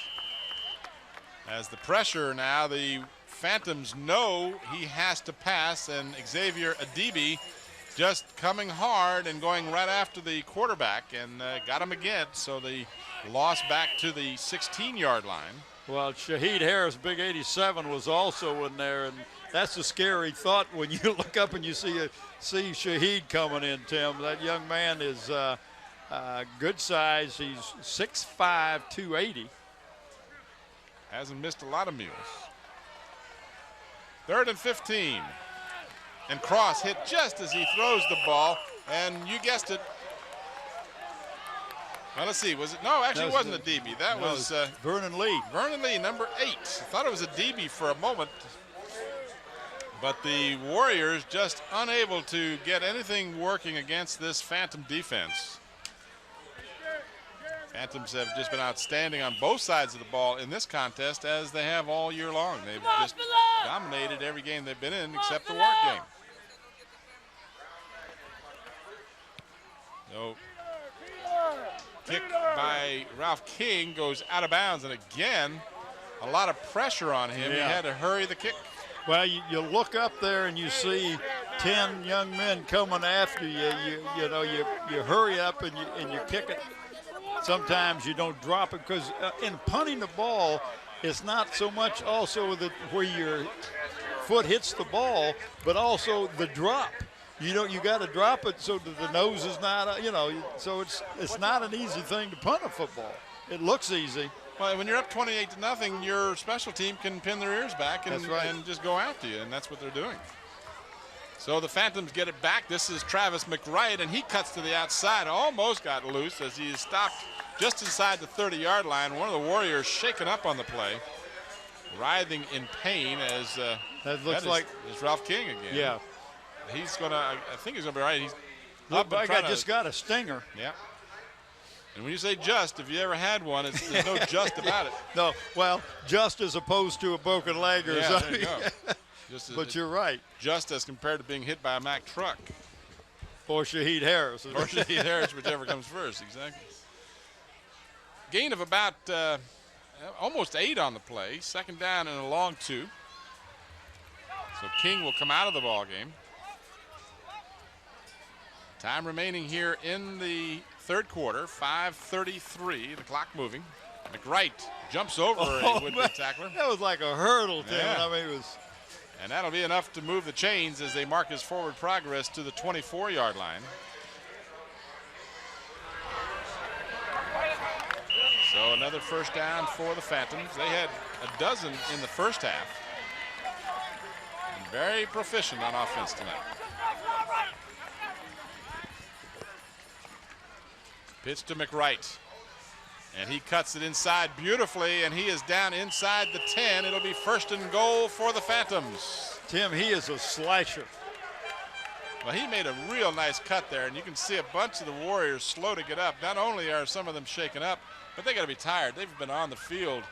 The time of possession in the first half, cut right almost here. 2-1. Yep. And the Warriors looking at the Phantoms, 1st and goal at the 8. And then a full house eye.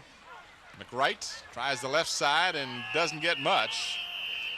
Again, we've talked about it and don't want to belabor the point, but the Warriors' defense has just been outstanding. These young men don't give up. It doesn't matter whether it's the first half or the second half. They are playing just as hard as they can all game long, and a big credit to Tommy Austin and his coaching staff for this type of inspiration.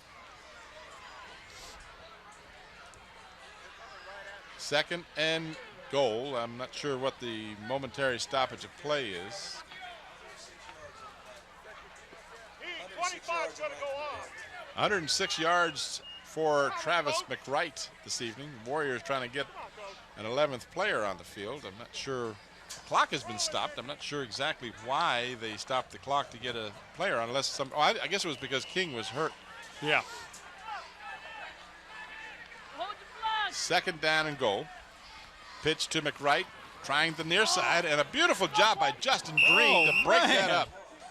Justin Green, number 1, one of the smaller players on the field at 5'7", 155 pounds, played like he was 6'7" and 255. That was a great effort on his part.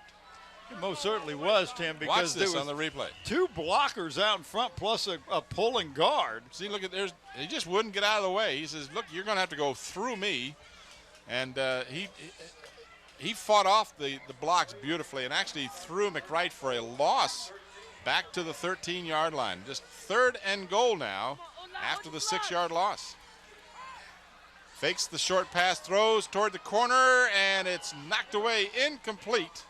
Defending on the play was Dante Edwards, and Philip Brown was the intended receiver.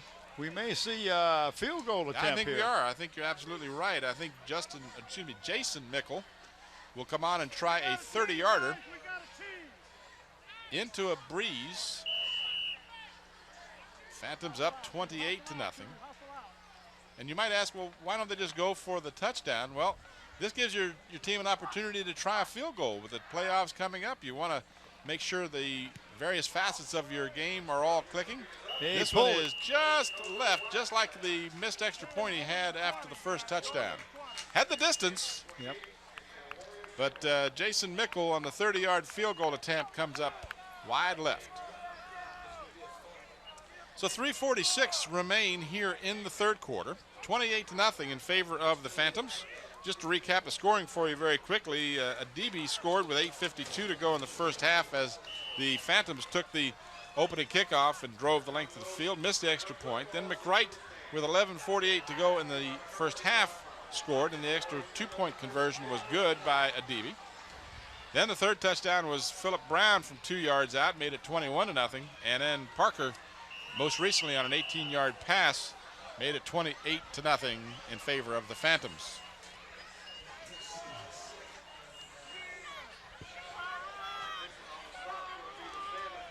So the Warriors out to about the 23-yard line. almost the 24. Let's call it 2nd down and 6 to go.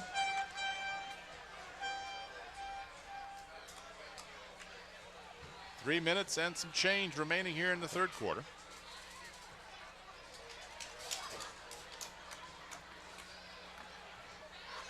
Oh, nice run that time.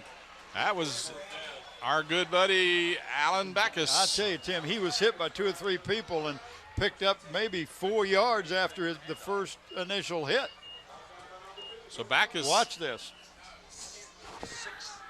I mean, he is hit right there. Yeah, well, maybe 5 yards. Yeah, he got the first down with that extra effort. 61 yards in the contest now for Alan Backus. And for the Warriors tonight, he has really been their only offense. 2:40 left in the third. Clock moving now as the Warriors try to get untracked.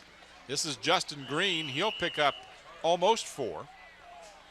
He plays both ways, as a number of these players do. Alan Backus, of course, plays both ways. So Justin Green picks up about 4. Almost 4, long 3. Call it 2nd down and 7. Between 6 and 7. Well, closer to 6. Yeah. Or 7. It's betwixt. Well, I tell you, Look at Backus. I'm telling you, Backus is a tough runner to bring down. This young man is tired after every game. He goes both ways and he plays hard all night long. Boy, he sure does. But that was a run that he was definitely stopped. Everybody would have said that's it, and all of a sudden he comes squirting out there for 2 or 3 more yards. Yeah, well, you can see they looked like the action stopped, but he Backus did. said, I haven't heard the whistle blow yet. I'm keeping my legs moving. 3rd down and about a yard for the Warriors. And a fumble on the snap, and it'll be 4th down. They did recover it, but a loss on the play of about almost 4 yards back to the 36-yard line. That'll kill you. You got 3rd and a yard, and now you got 4th and 4. But that ball, again, that was the 2nd time that there has been a misplay between the center and the quarterback. And, Tim, you got to punt the ball. So as we move inside of a minute remaining in the third quarter, the Warriors will move into punt formation. Ralph King will be back. And Philip Brown. Well, let's see if he's got a trick play up his sleeve here. Well, they went for it on 4th and 5 earlier, but that didn't work out very well. So, no, they're going to try and kick the ball. They do kick it to Philip Brown. Takes it at the 33-yard line. Gets away from one tackler, but not a second one. Nice tackle. That was an excellent tackle in the open field. That was number 30, Vance Biella.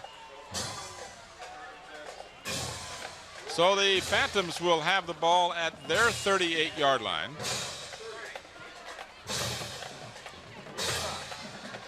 With 27 seconds remaining in the third quarter.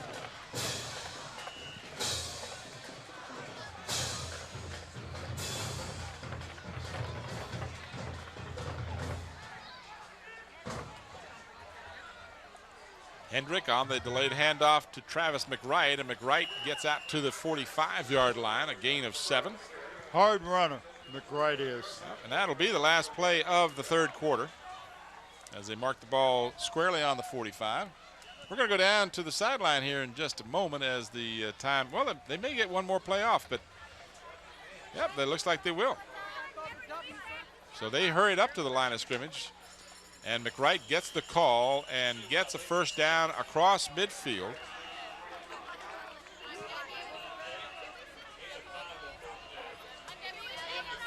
So that is the end of the third quarter as they check it out. First down is registered across right at midfield.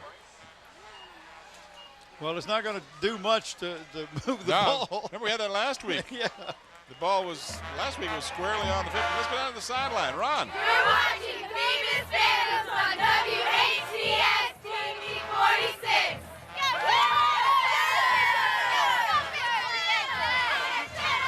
I know he hates that job. A little help from the cheerleading squad over at Phoebus High School. We appreciate that.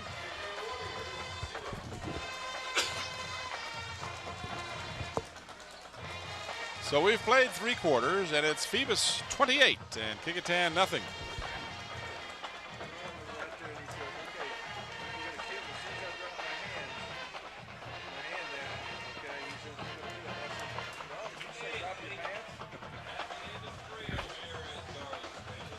There you see across the way the Phoebus, excuse me, the Kecoughtan band across the way. And we're set to go now for the 4th quarter as the Phantoms on the pitch to McWright. And Travis McWright carries the ball down to about the 43-yard line of Kecoughtan. A gain of about 7. It'll be 2nd down and 3 as they need to get to the 40. Now they're doing that with a chain again. See the chain here? It's between the 50 and the 49, and then over there on the sideline is squarely at the 40. Stretch the thing out, guys. I rely on that chain. Jamar Sumter, number 4, come up and stop that run before it had a chance to do anything. Is that McWright that carried? Because I was checking something else. Yes, McWright. Travis McWright. 44-yard line, 3rd down and 4. And now there's a stoppage of play. Looks like we had a penalty flag.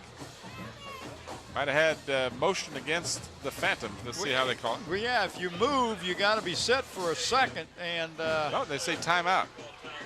Oh, they call timeout. Well, there's a flag on the field across the way. Yeah. And I guess he's going to pick that up because one of it's those a inadvertent timeout. flags? Or? Well, inadvertent flag. As an inadvertent whistle, is there an inadvertent flag? I don't think so. You can blow a whistle accidentally, but you got to reach for the flag. Right, and you use the flag to blow your nose. Right? Too much information, Bob. It's an inadvertent timeout. It's an inadvertent. Yeah, there's some nice young fans. That was an inadvertent timeout is what we had. An inadvertent time. Leave it up to Killen. Hey, talk about New York. Yeah, I was just talking about New York. Mr. Killen is taking off tomorrow morning and running up to New York, and I'm thinking, well, why are you doing that? The games are going to Arizona, right? So he's going up to New York tomorrow. Talk about bad timing. He's a big Yankee fan, and I mean the word "big" in the real sense of the word. Real sense of the word. Taking Amtrak. He's taking Amtrak to New York. Well, he should be back by Sunday. Back to New York by Sunday. If he's lucky. I went to Philadelphia by Amtrak once. My goodness. McWright, and he's got the 1st down to the Kecoughtan 35-yard line. Let me see if I get this right. The big Yankee fan to my left here is going to New York. Tomorrow morning. When they move the next game in the World Series to Arizona. Right. Does he think he get better reception up there? I don't know. It really bothered me there for a while. Xavier Adibi gets the ball. I don't know if anybody has told. I think somebody sold him tickets to the 6th game, 6th or 7th game up at Yankee Stadium, and he bought them. Well, he got the Brooklyn Bridge as part of the deal, I guess. Back to the game here. Hendricks throws it right into coverage, picked off the 2nd interception of the night for the Warriors. This is picked off this time by number 32 that I don't have a name for. I don't have a name for number 32 either. So maybe it's Jerome Johnson, number 31. I don't know. Let's see if we can find a 31, and through the process of elimination, maybe we can determine that. I hate not to be able to give credit on a fine defensive play. There you saw the interception. Just the 2nd time tonight that Hendricks has not thrown the ball well. Well, that one, he just threw it right to a defensive man. Now we got a 31 across the field. We got a 33 Edwards. So we'll try and find out if we can who number 32 is. Did not make our roster for tonight. Matt Cross, who's had very little time to set up, has that same problem once again. Well, he only has 2 receivers out, Tim, both on the left side of the field, and there were 3 defensive men around him, so he really was nobody open. And that was Xavier Adibi again. He's been real active in that backfield. I tell you, it's going to be tough between two people tonight on the Phantom side. Who's going to get the nod for the player of the game? Second down and about 12. This is Justin Green, and he's got little or nothing. Now, he was hit by 2 or 3 and then a 4th Phantom. Oh, yeah. Let me see. I wanted to give credit. Yeah, that was number 85 for the Phantom. That's Travis Quidera, who made the initial stop on Justin Green. Got back to the 33-yard line and virtually no gain. Third down and a dozen.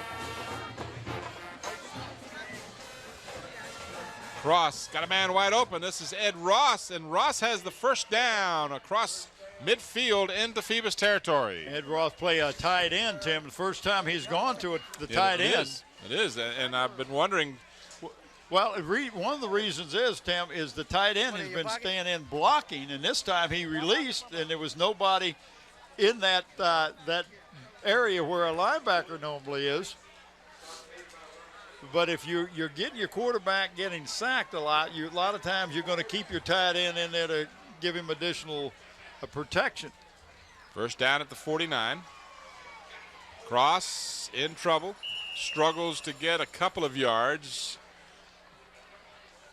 between the 48 and 47. Again, that time they sent Ross off of his tight end, but he was picked up that time by a linebacker. I watched him that time to see if he was going to stay in and block or not. They had 3 receivers out. Second down and about 8 to go, and 8 is the operative word. 8 minutes and 15 seconds left, and now a timeout being called by the Warriors.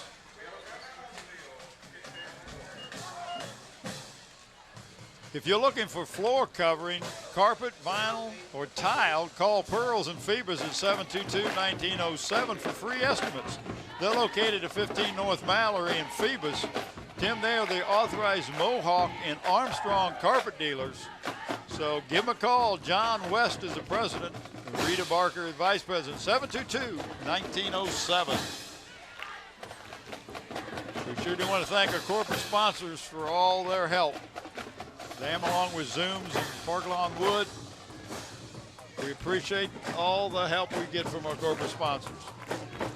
8:14 remaining in the fourth quarter.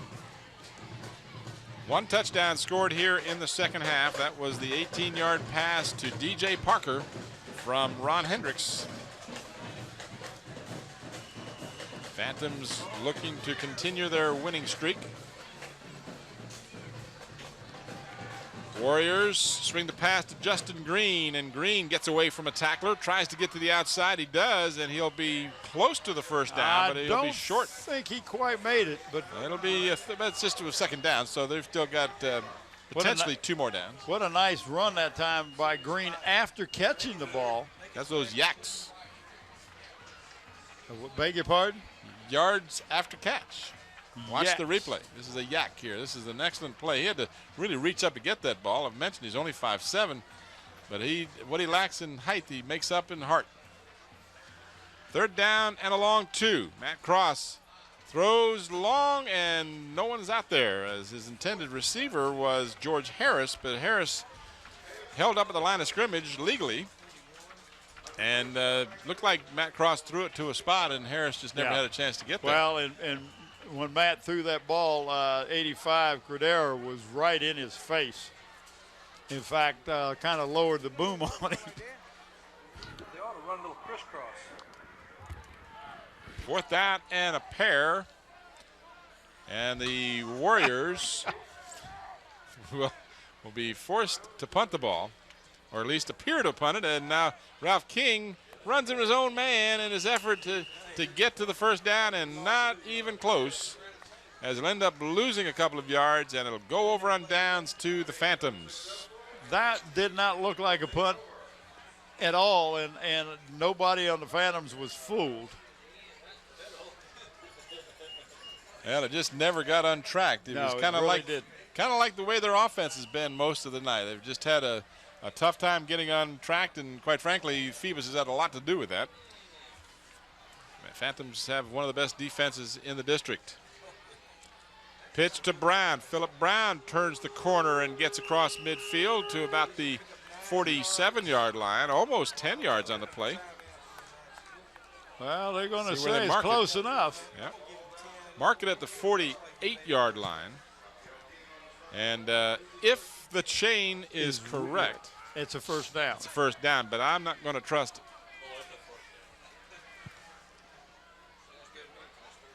The chain is still not 10 yards stretched out over there. I'm just telling you. Remember, the chain's only 9 yards long. That's right. I tell you, he's made it if the chain is where it's supposed to be. Keep an extra set of chains on the other side. Bob has a way to speed the game up. What's that? Keep an extra set of chains on the near side. Well, they wouldn't do that. He didn't make it. He missed it by about 2 inches. I don't know.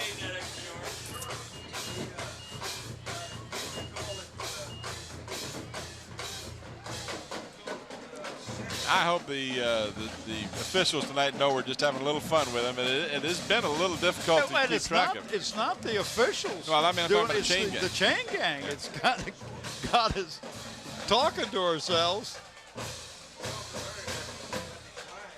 I've never had this much trouble being certain of the mark.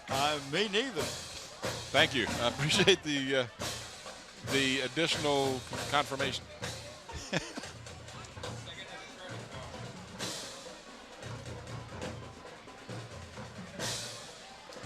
So instead of first down, it's second down and inches. And they'll just keep it on the ground and get an easy first down, gain of better than 2 yards to the 45-yard line. And safest play in football, quarterback keeper. Well, and again, if we need a game for Bethel, if Bethel needs to win next Friday night against Heritage, this is my understanding. Scotty can hopefully correct us. Well, Scotty needs to give us some guidelines on that. Bethel and Heritage is the game that we have scheduled, but fumble. And I don't believe that. I think the Warriors got it. I think they did. I don't think Hendricks got it back. So the third turnover of the night, a fumble by the center and the quarterback. Hendricks never really got it. And he's slow getting up, Tim. Watch, because he reached out there and his arm is pinned. Oh, boy. Well, if you're Bill Dee, you don't need to see that in a game where you're up 28-0. And Hendricks is coming off the field shaken up.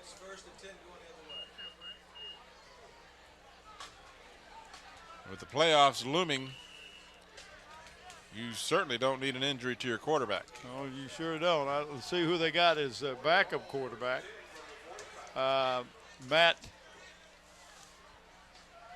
Neinbauer. Looks like he's a sophomore. Is one of that's listed on the chart here. So the Warriors, after the turnover, pick up about 3 yards on the play to the 48-yard line. Time of factor now, 7:07, and the clock is moving here in the fourth quarter. 28-0 in favor of the Phantoms.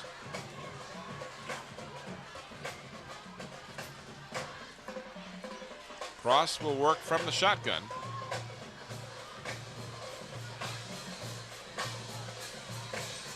And this one is picked off on the tip play. Well, we got a penalty in the backfield. I don't know if that's roughing the passer or what, so we'll have to see. That'll be a big call as Landrew Nelson, number 14, made the interception. And that's a preliminary call as roughing the passer, so that the interception will not count. So a break for the Warriors, something they don't seem to get a lot of.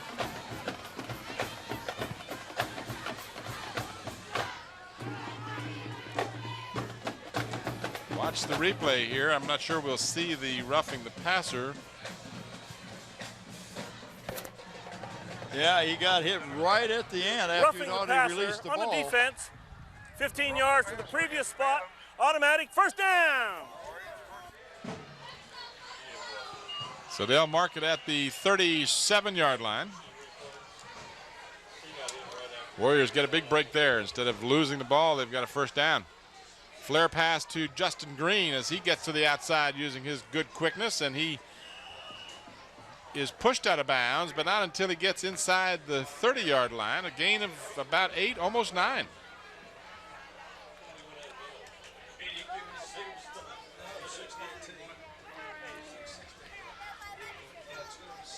Watch the replay here. Flare pass. And Tim, that was close to a lateral. Yeah. Of course, he caught it, so that's a moot point, but it was almost a shot along the line in a lateral form, or a non-forward pass, if you will.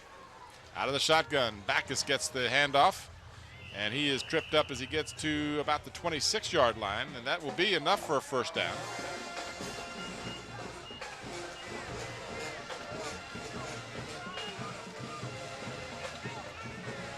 I think.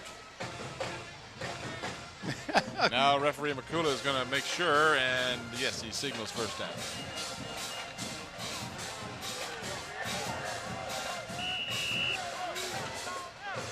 So the Warriors down 28-0 with 5:55 on the clock, trying to get in that end zone. Matt Cross, who's been working exclusively from the shotgun, gives to Backus, and Backus is close to the 20-yard line. That'll be a gain of about 6. Well, that works real good, Tim. That handoff from the quarterback who is back in the shotgun position, because you have got your defense spread out. You've got wide receivers all over the field, and it leaves you some openings and some lanes there. And Backus took a step like he was going to go to the right, and then cut back to the left and picked up about 7-8 yards. Second down and about 4. Cross over the middle, batted in the air. Oh, nice interception. Yep, I think that's a DB. Oh, there's a late hit. That's got to draw a couple of flags. That was unnecessary, completely unnecessary. And I hope no one got hurt from that. That was number 8. That was Vernon Lee making that interception, but he popped the ball up in the air right there and then made the catch. But this is the shot right there you're talking about, right here. There, that was totally unnecessary. That was unnecessary. I'll just stop.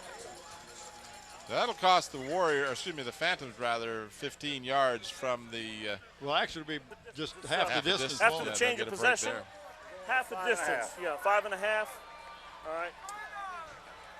Late hit, unnecessary roughness. You call about 6 dead ball, personal foul on the intercepting team, which is Phoebus.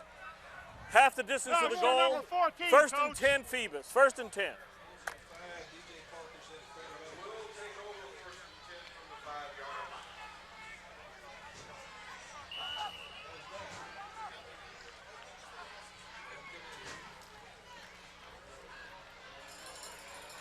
This is Philip Brown as he tries to go around the right end.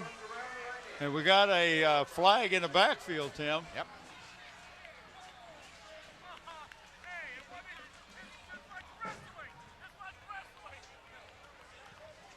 Holding against the Phantoms.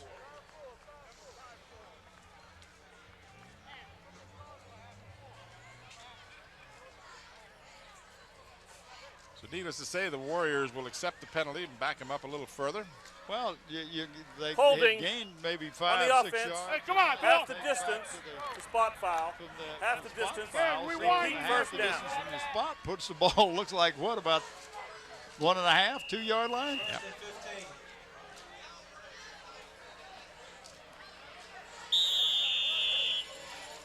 Ball carrier this time is number 12, Mike Dixon. Mike Dixon, yeah. Running out of the fullback spot as he is across the 5 to about the 6.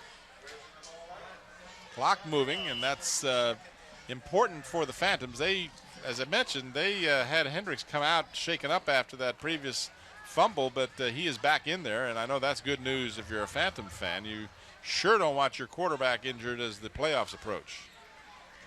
The pitch to Phillip Brown, and Brown trying to cut, lost his footing at the 5-yard line. So some of the footing down there not all that great.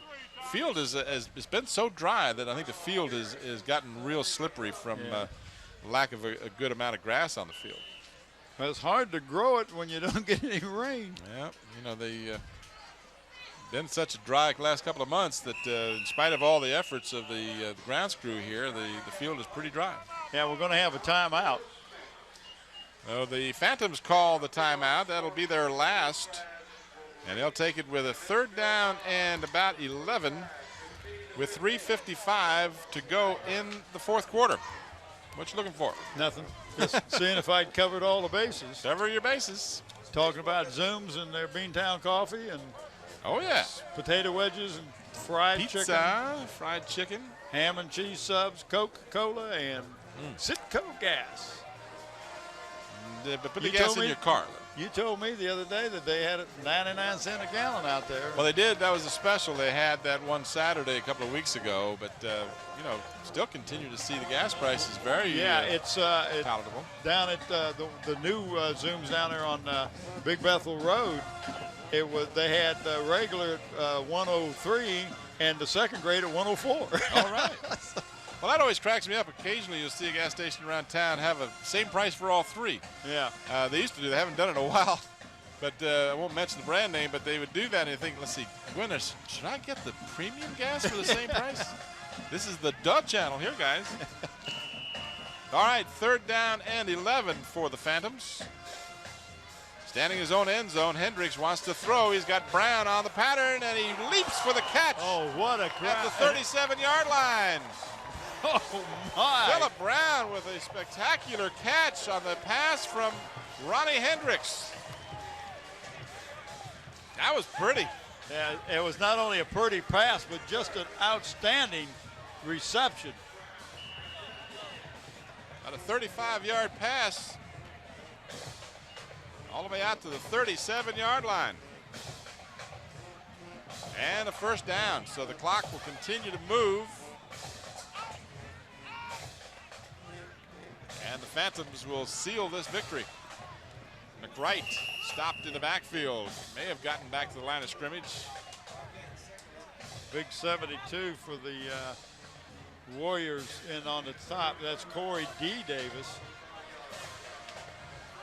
Well, most of the scoring in the first half as the Warrior defense has played very tough here in the second half, allowing just the 18-yard pass to DJ Parker.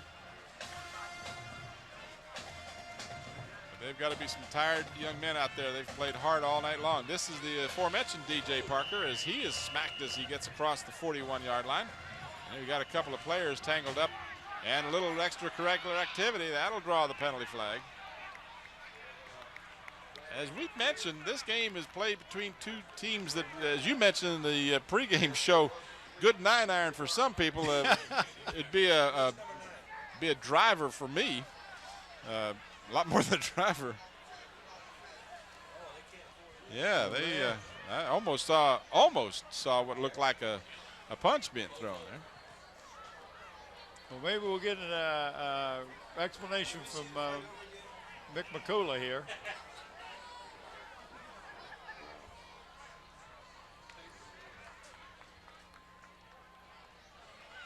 But I don't think they're going to name names, but they're going to call a singular penalty against the Warriors. So maybe the frustration level is. And I think both of them were blocking each other, yeah. and the Phantom turned to walk away, and the Warrior wasn't done talking to him yet. That's right.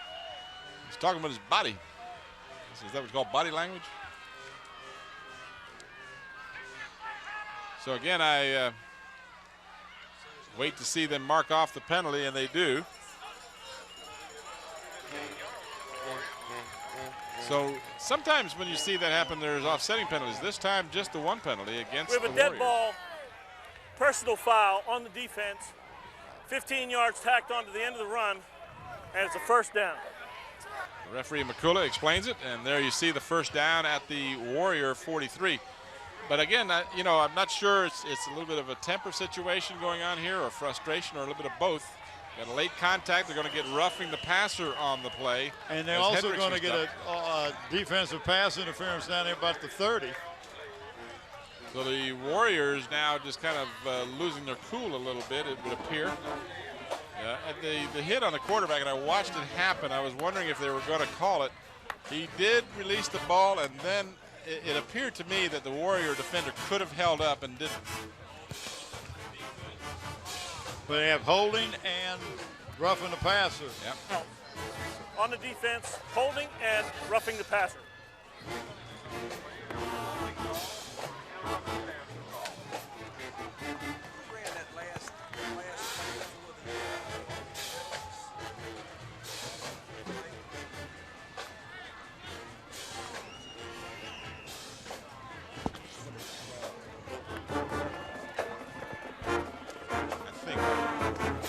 Holding on the defense, that penalty was declined. We have roughing the passer on the defense. That penalty was accepted. 15 yards, automatic first down. Timeout, Kecoughtan. So the Warriors have called a timeout. You could hear referee McCullough tell you they declined the holding call and they assessed the roughing the passer call. And a timeout taken by Kecoughtan. That leaves them with one remaining. Well, we got to be thinking about our player of the game, Tim, and it's not an easy choice, but that beautiful diving catch and some of the other plays, I think we'll have to go. And I don't think it's too difficult a choice for Philip Brown. Well, Deeby's playing an outstanding ball game, both sides of the ball. But let's go with Philip Brown and the Warriors on the other side.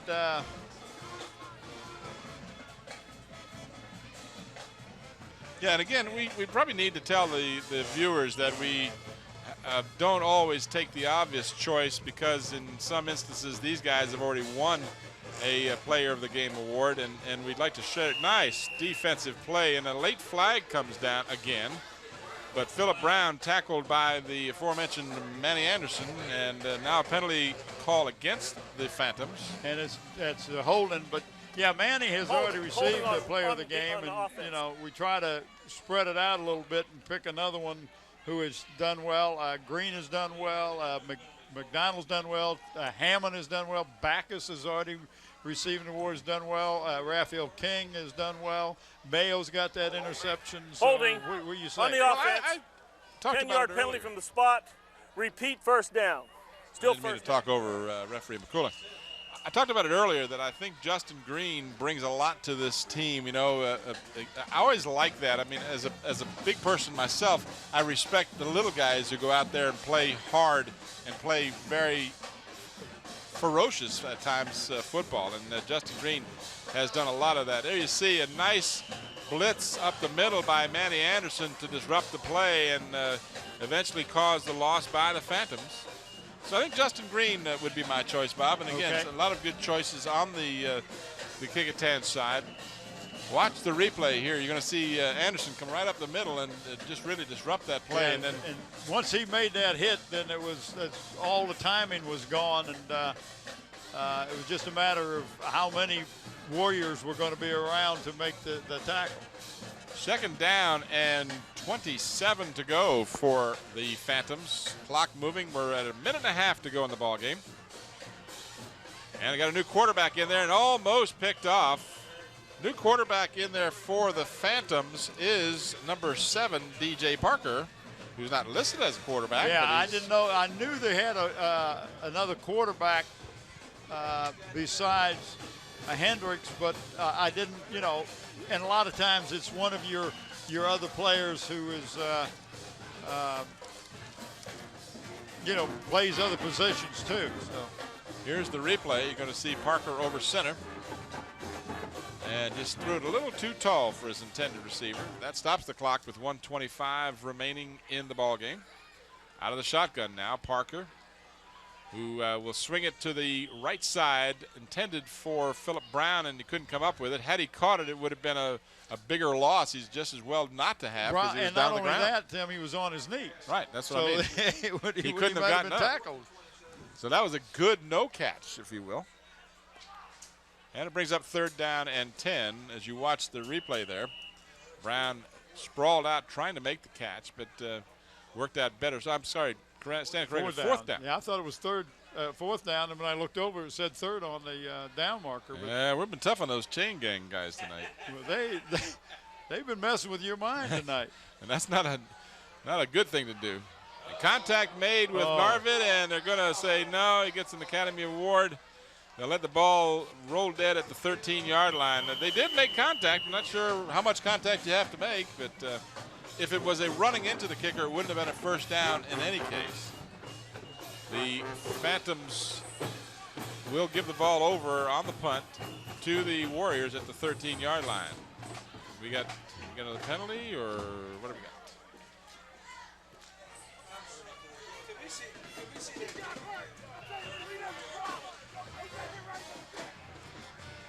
Now, I don't see any flags out there, so. No, he didn't throw a flag. I mean, I watched the contact on the kicker. It was the Phantoms wanted the roughing the kicker call, but they didn't get it. Here's the replay. You be the judge. Well, you won't either. We didn't show you quite all of that. We'll try and show that to you again if we can. Yeah, I want to see you judge that picture. That was a sleight of hand.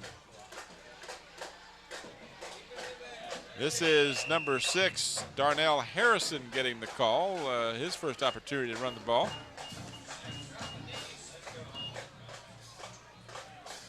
I guess we won't have that.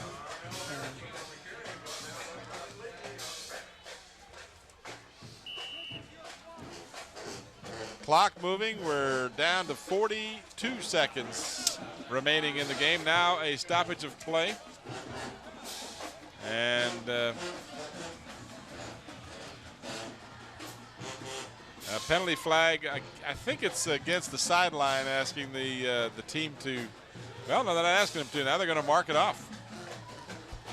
So I guess the sideline players and coaches. Unsportsmanlike conduct on the bench. Phoebus bench. 1st and 10. And this was all a result of no call. The clock is restarted. 35 seconds remaining. And a fumble. The ball is loose. Let's see who got it. The Phantoms say they have it, but no official indication yet. And now they do say the Phoebus Phantoms have recovered the ball with 28 ticks of the clock remaining. So if anyone has a compassion here, they'll just take the ball and run the clock out. So we got our players of the game, and they are Philip Brown from the Phoebus Phantoms, Justin Green from the Kecoughtan Warriors. So it helps if your number is either 1 or 2 tonight. Yeah, it would help a lot. You would have a better chance of being player of the game. At least, if nothing else, by coincidence. No, they've got the clock moving, and now they stopped it. They got an equipment problem with DJ. No, it's not Parker either. That's Philip Brown, I think. Isn't that number 2? I believe you're right. Now they're going to stop the clock again. He's got a problem with his helmet. And Philip, come on out. You're already the player of the game. Going to have to get a player in for him, and they do. And he hasn't had a call all night, so by golly, we're going to give him a call. But no, we got no name for the number. Well, here was the replay. Another one we don't have a number for. And DJ Parker will simply take a knee. And I hope for the Phantoms' sake that the reason they didn't have Hendricks back in there was not that he couldn't continue, but they saw him banged up once already and said, look, let's not take any additional chances with a comfortable lead of 28-0, which is the final score of the ball game. Our player of the game, Philip Brown from the Phantoms, and Justin Green from the Kecoughtan Warriors. Happy to award that well-deserved award to those young men tonight. I tell you, Kecoughtan defense was a lot better the second half. All right, tonight's contest brought to you by Zooms with 14 convenient Peninsula locations, your friendly neighborhood store. And also brought to you by Parklawn Wood Funeral Home, or in part by them at least, 827-4670. Nancy Staten is the funeral director. And brought to you by Pearls, located in Phoebus at 15 North Mallory. Give them a call at 722-1907. All right, you see the team shaking hands. A lot of these guys live in the same neighborhood. The schools are that close together, and they play hard as they did. The Warriors, again, having a tough season, 1-8, but the Phantoms moved to 8-1 and improved their opportunities to be in the playoffs. For Bob Hintz, Bob Killen, and the entire Channel 46 crew, this is Tim Cole. Thanks for watching. Good night, everybody.